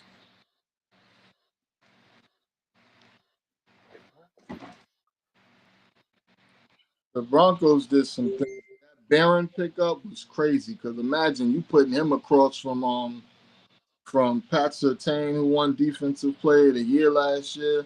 Like that was insane to me that he was even there. Which running back did they take? They took somebody I like. RJ Harvey. Yeah, RJ Harvey's a baller. Go to mommy so she can change you, okay? Now Pat Bryan. RJ Harvey is a baller. They did the thing with that. I like their draft. I think they got better. Cause remember in the offseason they definitely got better. Oh yeah. So the Broncos, I think they made some noise last year because again no one saw it coming. You know, Bo Nix was a late bloomer, probably like around. And they trying to give him weapons. Yes. So I mean, look what he did with what he had. So now you trying to give him more weapons. Yeah, he's gonna be a problem. I mean, I think they're gonna be around for a while, and they're young. Oh yeah, they're young. I think Sean Payne got the quarterback he really wanted. It was not he ain't bitch this year. He got the quarterback he wanted. Now it's just gotta put the right pieces around Bo Nix, and I think they're only gonna get better. Yeah, there's not. I give him a B. Oh, absolutely. Yeah, I give him a B. Yo, that Barron pick was just insane for me. Oh, and I know Pat. Now Pat can play. Yeah, hell yeah. Oh, he's gonna be if he gets the opportunity, which he should. He's gonna ball. Yes. It's gonna be a problem in that AFC West. Them So first a three- B for me with the Broncos. Yeah, I love it. Love it. But we talking about the Raiders. Let's see what Pete could do. Well, we already like the number one pick. Yeah, they needed a run game. He was the best available. I really like that Beck kid that they picked up. It is. Yeah. Yeah. So now you got a running back receiver combination that can grow together. Right. So I like that combination. So here's the now you said every team got to get a quarterback. So why the hell did the Raiders draft 2? And of course now It's always hard to explain why the Raiders do anything that they do. but listen. So we talked about how Ole Miss with their quarterbacks. So what do the Raiders or any NFL do? If they don't pick them, they pick a quarterback from North Dakota State. I like Darian Porter too, the corner. Oh yeah. Charles Grant is a great offensive lineman. Thornton is a pretty good receiver too. I was shocked that they got him so late. Well, you did say why a wide receiver getting picked in the first round. What round did he get picked? Who, Thornton or Beck? Beck went in the second. Thornton went in like the fourth or fifth. Fourth, yeah. But Pegues had an amazing combine. Amazing combine. Right, that's what we were talking about. I think that pushed him up the draft a little bit because before that he wasn't going that high. But he had an amazing combine athletically. So I give them a B. I like it. I mean, they filled some needs. They brought in some pieces. They brought in 2 receivers. They really needed receiver help. And Beck is super underrated. Like nobody really knew his name this year, but he was one of the top receivers in college football, but nobody really heard about him. Right. So he from TCU, right? Yeah. Yeah. So he's gonna be pretty good. You know who he reminds me of? Lad McConkey. Really? Yeah, I think he's another lad. Okay. Yeah, I definitely give him a B plus. Like I see this is more for future. This been here 10 minutes and she destroyed my entire living room. In 10 minutes, bro. She had to make sure she was comfortable. Yeah. AFC North. Yeah. AFC North. Wait a minute. I'm missing somebody.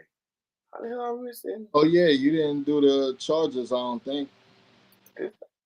There they go. I don't think. There they go. Chargers. I want to say, I know I didn't do the Chargers. First, I loved the Chargers. This the Texans. No, that's the Chargers. No. It's gonna get there. Give it time. Look at this screen. Look at the screen in front of you. Look at the screen in front of you. All right, so the Chargers, yeah. Well, I just like the Raiders. I love the Chargers' first pick. I love the Omar Hampton. I love that one. And I love Harris, the receiver that they took out of Ole Miss. He was unstoppable in college. So no excuse. You got a weapon and receiver. You got a game breaker and the running back. Everybody else gonna have to fit in. I mean, let me say this right now. R.J. Mickens is not related to me. Yes. And I'm making sure my kids hear that shit too. R.J. Mickens is not related to me. But if he was, that'd be the second player or third player actually. But everything else, I don't.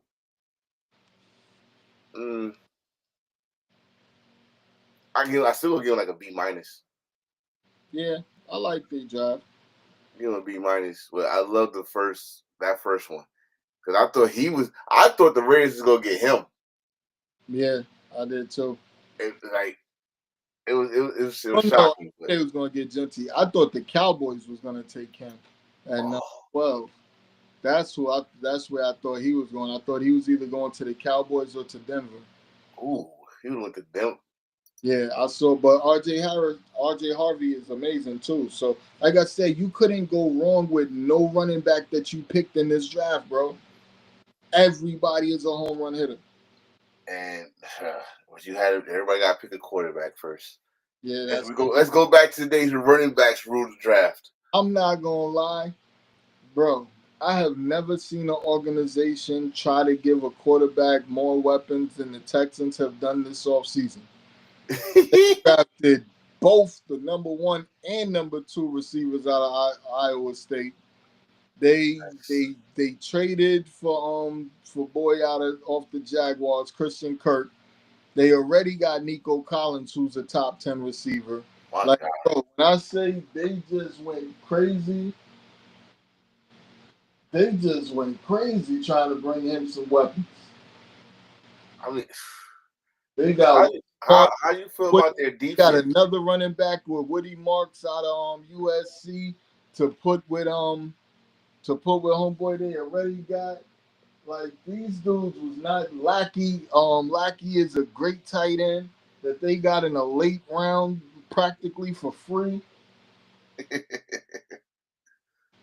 How you feel about like Houston defense? But the defense was already there because you got Stingley on one side, the young boy that they drafted last year who had a great rookie season on the other side.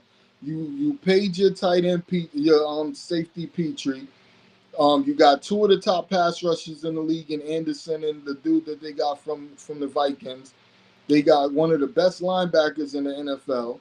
Like, their defense is there. They didn't need nothing on defense, really. So, how you feel about this draft? I want to give them an A, but the only problem is I don't think they went hard enough on the O-line. Because remember, they did lose. I mean, they got Ursary, and I like Ursary. Ursary ain't Tunsil. Okay. You know what I mean? I like Ursary, but he ain't Tunsil. So I think instead of going receiver super early, I think that first move should have been old tackle and get the best old tackle available. Because we don't know. We don't know. Their O-line was trash last year though, so they coming right up the middle. I don't see any guards up there. I don't see any centers up there. So y'all, I'm glad you got weapons, but how's he going to get the ball to him if he's on his back? 1, 2, 3 throws. To be all quick throws. Right. Yeah, we got to be slants all damn day. So we're gonna give them what you said, an A or a B plus? I give them a B, only because they didn't really address the O-line as much as they should have, and that was the biggest weakness last year: O-line and wide receiver. You went crazy at wide receiver, but you ain't, because remember they still got Tank Dell coming back off an injury eventually. Oh yeah. So you got 2 or 3 tight ends, you got 1 million receivers, and now what? Like, they gonna have a monster receiving core because them 2 dudes they got, Noel and Higgins, those are ballers. They gonna have a top offense next year. We will have to see this. Well, we're gonna see the Texans. But they ain't got prime time. Oh, what the hell just happened? There we go. Who's this? This is the Titans. Of course, Cam's there. They got dude from Florida. Well, it was another one they had that I liked. They got his number one receiving option undrafted. Oh, okay. They got Restrepo as an undrafted free agent. How about this one? They got our boy Muggins. Muggins, the running back. Yeah. But you know what's crazy about us? Our running backs kill it in college, but they don't do amazing things in the NFL. It's been a long time since a Michigan Wolverine running back. That was another thing I meant to say when we did the Jets. Edwards went to the Jets. He was an undrafted rookie. He went to the Oh, I didn't know that. Edwards went to the Jets. So Mullins got drafted and Edwards didn't, but Edwards tested on the same level as Gentry. So I don't even, and he was on the cover of the college football game, like EA Sports. He was on the cover of the college game. How does he go undrafted? Was he hurt last year? I think he No. was. I think he was hurt last year. He had a solid year. He didn't have the year he had with Corum, but he had a solid year. Yeah. Him and Mullins was balling last year. He was He was. He was. That game down there. But I mean, did the Titans? I like the pass rusher they got from UCLA. That's why, like, did the Titans plug up some of the holes they had? Yes, Winston at safety is amazing if he's healthy. I like Winston a lot. I like the pass rusher they got. I like Dyke at wide receiver from Florida. Of course, Cam Ward was just the best pick ever. Marcus Harris was a solid a solid corner last year. And I love Jackson Slater at guard. Helm at tight end. Yeah, I got to get him an A for this one. All right. Titans got an A. I hope that A turns into at least a playoff berth this year for them. I'm not going that far. I say at least. Listen, a winning season or at least an 8-win season for them is successful. So it's an improvement. How about that? From here. Go with Jacksonville. Jacksonville, of course, we all know they traded up to get Travis Hunter. Good for them. But the rest of the draft, did the rest of the draft make any noise? See, the Travis Hunter joint, I do Travis Hunter if I'm one player away. You know what I mean? Or I'm only a couple of pieces away. I do Travis Hunter then. You know what I mean? But to give up a first-round pick next year, to give up a first-round pick next year to move up 3 spots to get him on, that part I'm not super excited about. But I guess both sides pretty much won that draft, that spot, because the Browns, they got a first-round pick next year. They got another second-round pick this year. They had 2 firsts, 2 seconds this year. You know what I mean? So for them, they won a little bit. You know what I mean? So I could rock with their side. And then you got to remember, these picks are projections. You think that these people are going to do what they supposed to do.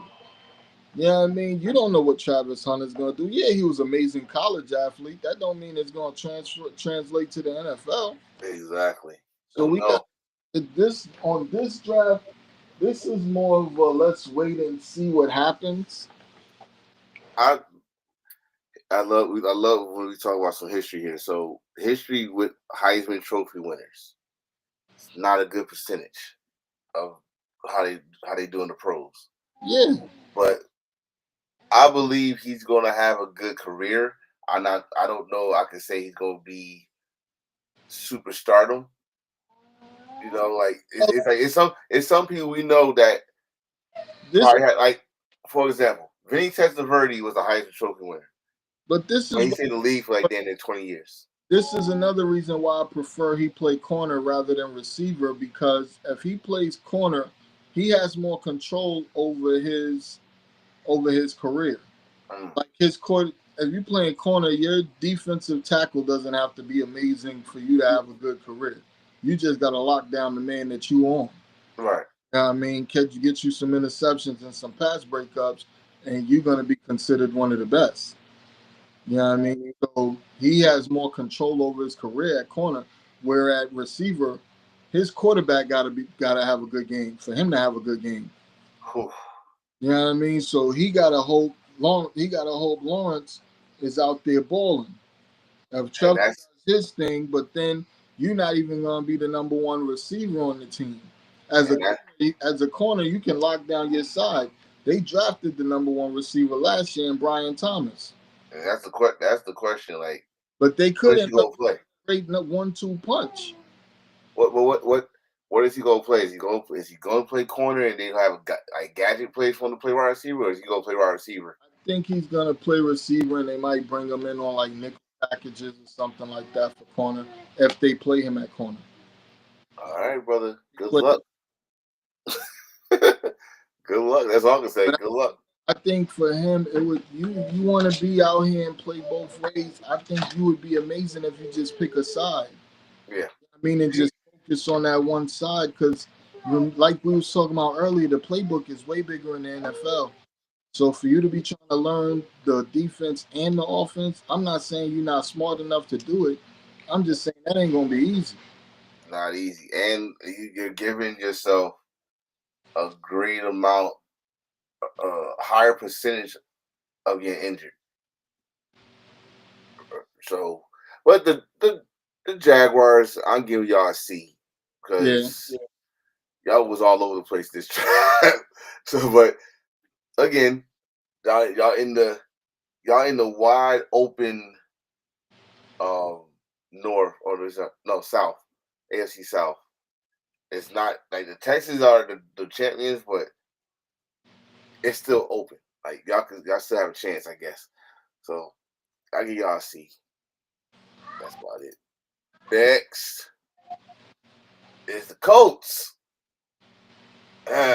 Another team I think should have took Shador. The Colts, that's the team. They the ones that took Warren first, right? Warren. Yeah. I think he's going to be amazing in that offense, depending on who's throwing them the ball. Who else did they get that I like? Warren is just a weapon. That DN they got out of Ohio State, he balls out too. They got Gillens from Kansas State. Running back. He's a running back and a receiver. I like him a lot. How you feel about Riley Leonard for Notre Dame? I think Riley Leonard's trash. You know I ain't gonna sugarcoat it. I get him a C. Another C. Yeah. So like I said, the AFC South is wide open. So yeah, anybody can win that. Well, technically it's the Texans to lose. Yeah, but yeah, it's still wide open. So, oh shit, again, not them. Hold on, there we go. Last but not least, the AFC South, North. These Steelers. They picked that motherfucker from Ohio State that wanted to fight. They got their ass whooped. Punk ass Sawyer. He is punk ass. Guess what? You wearing gold pants now. Yeah. I love their first round pick though. I really like Harmon. Harmon had a great season. Harmon he's a run stuffer. You're not running on his side of the line. Mm-hmm. He does his thing. Sawyer was okay. Listen. All right. Let's take the Wolverine Buckeyes rivalry out here. Solid player. I think he'll fit good. Especially if TJ Watt is healthy. They on the same, not the same side. He's a middle linebacker. I like their running back they took.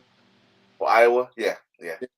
They had 0 offense, 0 receivers, 0 quarterback, and they couldn't stop him. They could not stop him. What game was that? I swear it was Thanksgiving weekend. It was Iowa against Nebraska. That boy balled. He balled. So I could give the Steelers a B minus. And the reason why I give them a B minus, you need a quarterback. About football. Yeah. You need a quarterback. And their quarterback pickup was absolutely horrible. Who they got? Randolph, right? Nah, they got Howard out of Ohio State. Again, they need a quarterback. He's like John Cena. I don't see him. Yeah, it doesn't make sense for certain teams to tank for a quarterback because they're not going to be picking in the top 10. So for you to give up 2 first-round picks to try to get them to move to for you to move up, it doesn't really count. No, Like I just the Rams gotta hope the Falcons is trash and picking in the top 10 next year.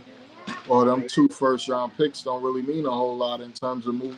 You're not moving into the top 5 with 2 late-round picks unless you get a team that already has a quarterback that's willing to move back. which is crazy.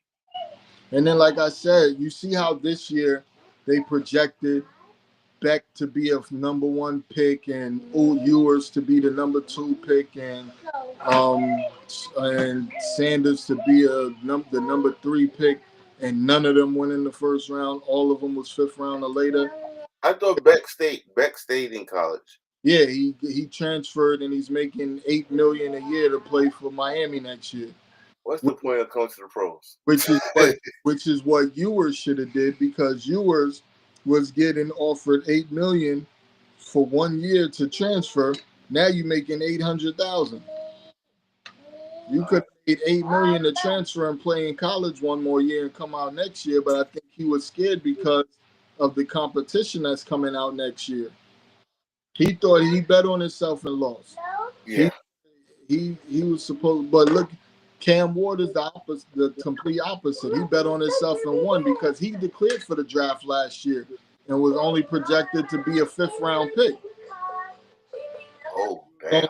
Predicted to be a 5th round pick. Oh, damn. So he went back to college, got $8 million or $10 million or whatever it was to play for Miami, and ended up being the first pick overall. So he bet on himself and won. So what we get the Steelers?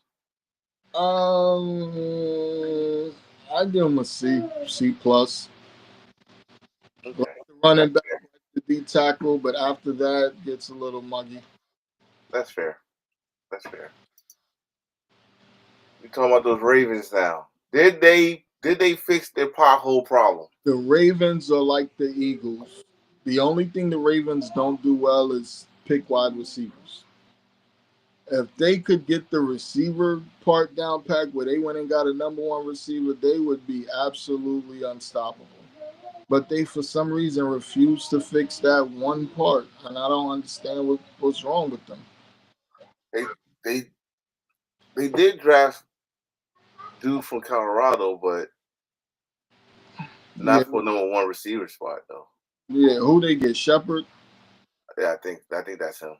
Yeah, but I absolutely, they like the Eagles in terms of they're picking the best player available, and they don't have that many holes, so it's easy.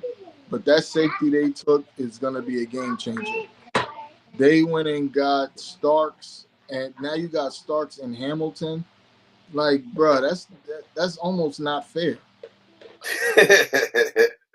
What's the Ravens blueprint? Their shit was always defense, and they just pray and hope that they have a good offense. It was times that their offense sucked ass. You got Derrick Henry and Lamar. As long as they can stay healthy, they're gonna have a good offense. Derrick Henry and Lamar sets up your offense, right? And Yeah. that play action will come in handy. Yeah.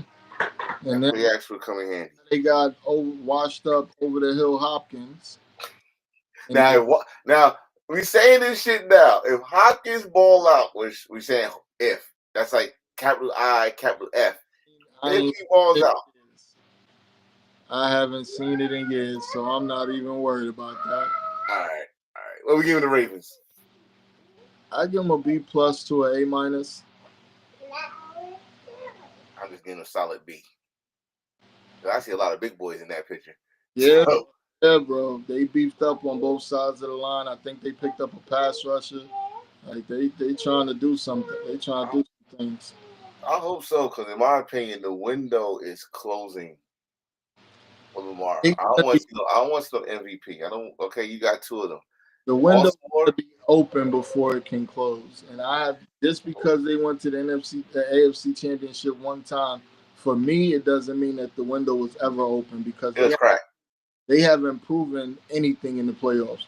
They're one of the best regular season teams ever. but they don't do nothing. And they like Buffalo. Them in Buffalo, they're gonna get you to the playoffs. They're regular season champs. Yeah, once they get there, it don't mean nothing. The Bengals. Now, they didn't really need much. Yes, they did. I'm just saying shit to get reaction. The Bengals needed everything outside of wide receiver and quarterback. I'm just getting a reaction out of you. So Needed everything. did they get that line? Did they get that running? Well, did they need a running back? Yeah, they need a running back. They needed the running back. Did they get any defense? They needed, first of all, you don't draft a project in the first round. That's what you don't do. You needed a stud pass rusher in the first round, and you drafted a project. Oh, back to the Ravens. The Ravens got one of the steals of the night. They ended up getting that guy, Mike Green, I told you about, that had 17 and a half sacks. That's the pass rusher I was talking about. Okay. Now, the only reason he fell is because he had 2 sexual assault cases, but no charges was ever filed. Yeah, he's balling. But the teams didn't like his response to when they asked him what happened, I guess. So he ended up just coming off of people's big boards altogether. But he is the best pass rusher in this draft, and the Ravens got him in the second round. He's balling, and he's gonna picture every. You know what? He just made me change their grade to an A. I forgot all about Mike Green. So the Bengals. Yeah, the Bengals. The Bengals decide it would be a smart idea to take Stewart in the first round. Stewart has played 4 years in the NFL. I mean, in college. Well, 3 or 4 years. Mm-hmm. Stewart never had more than 1.5 sacks.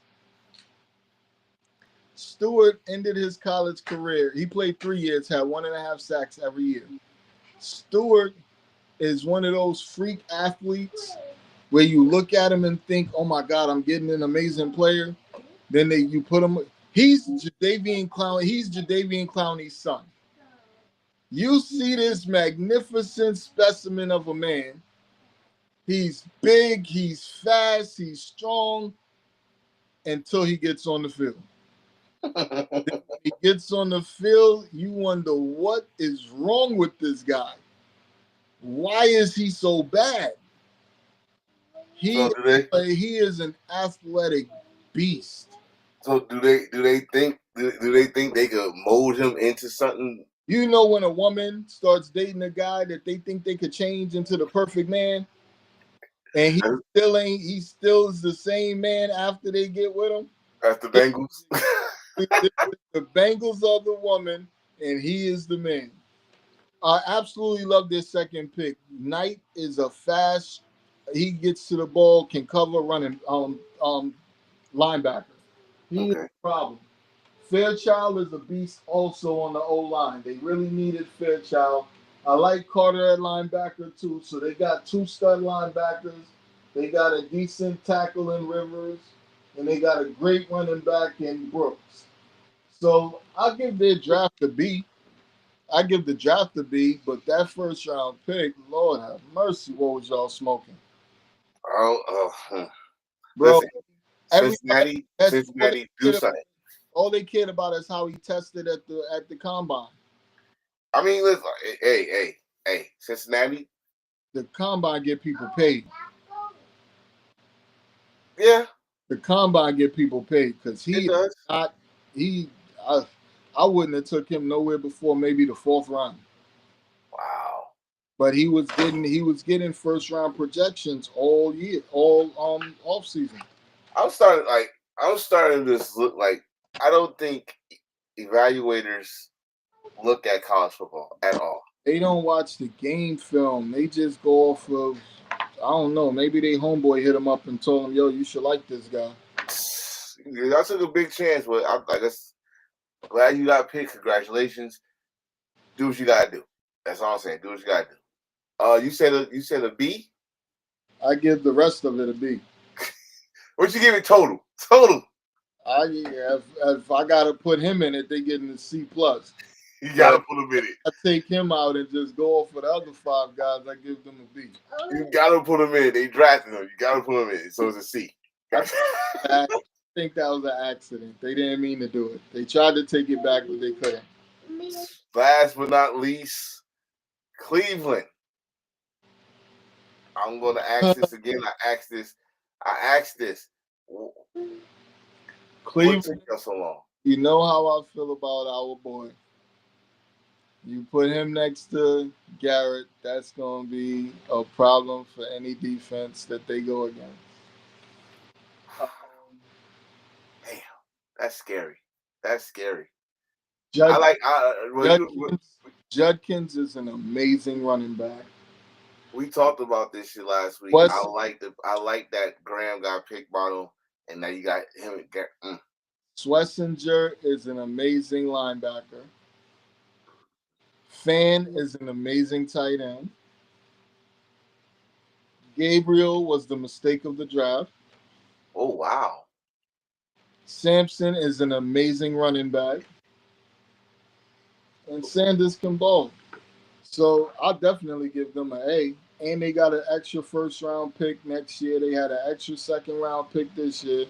I definitely give them an A. I don't know what the hell they was thinking when they took Dillon Gabriel in the 3rd round. Like, bro, what are you doing? I don't really like. I get them. I get what you're saying as an A, but I'm looking at Cleveland as a whole.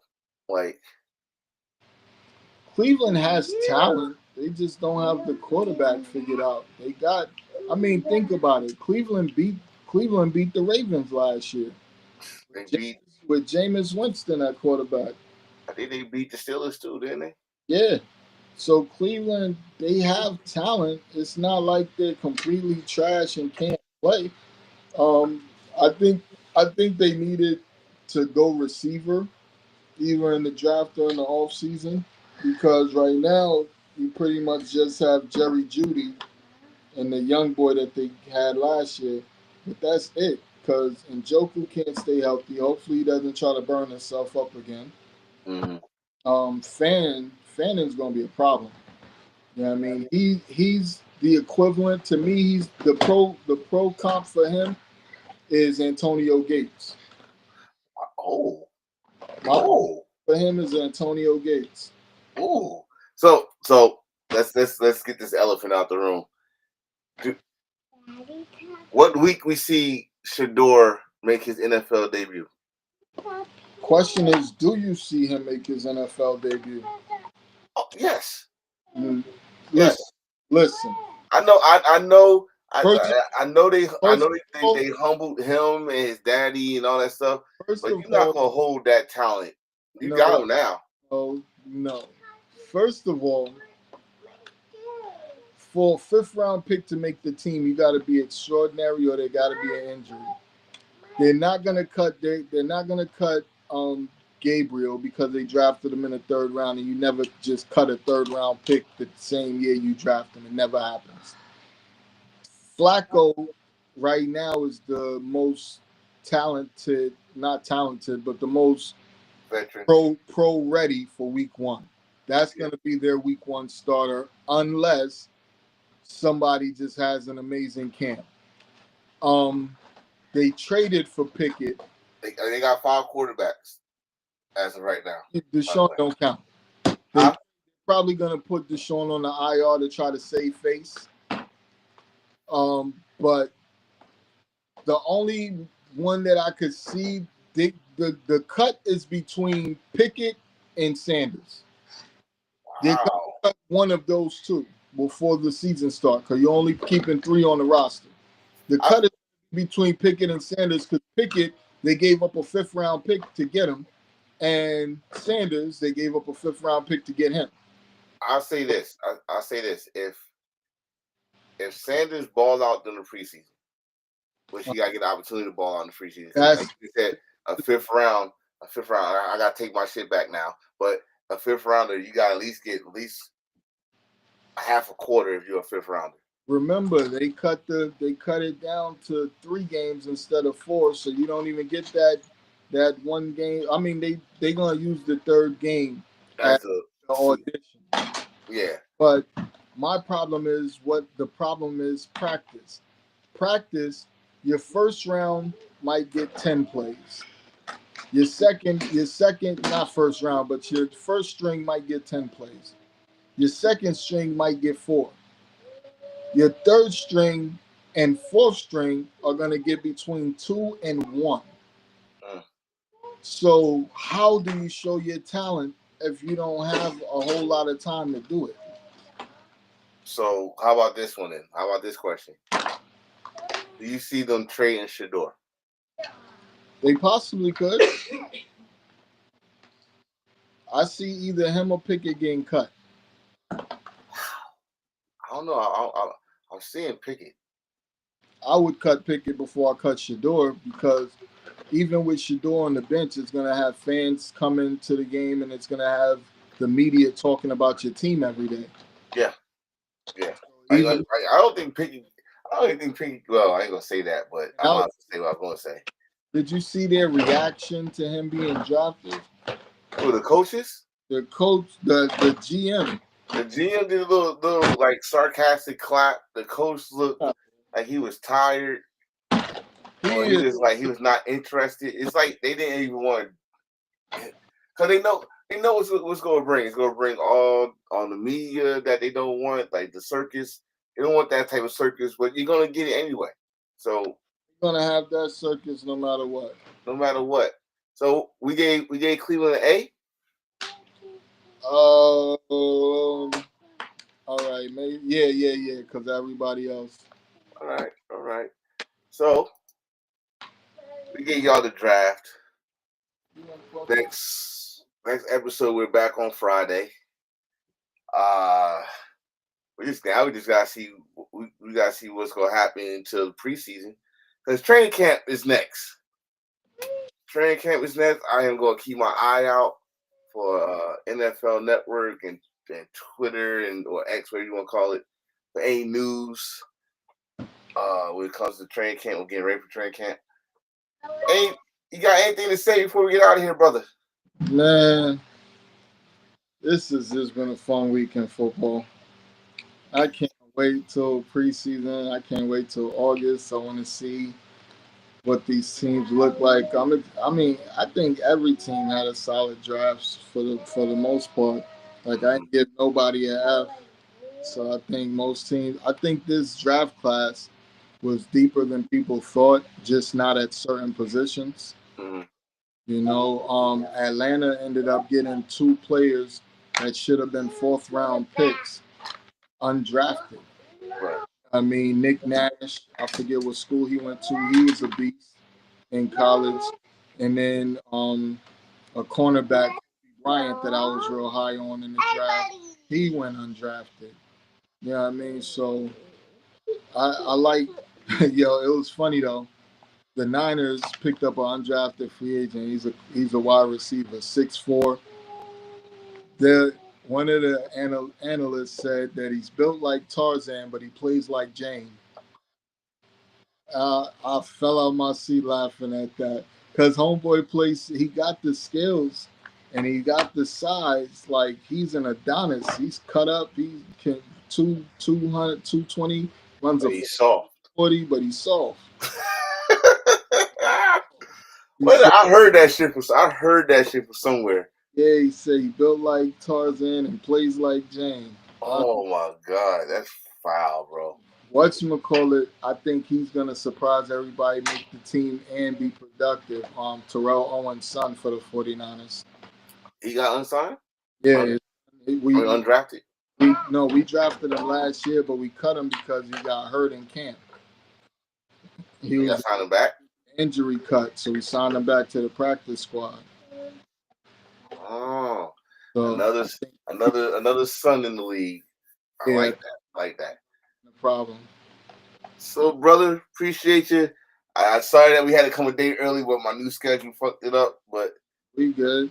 I guess that's how we gonna do it until right now, while I'm banged up, I can pretty much I can work with your schedule. All right, cool.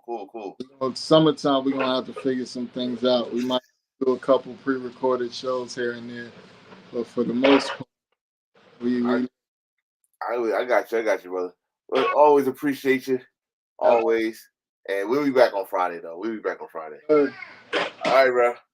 Get out of here. Deuce. We might have to cancel the show when I go to Myrtle.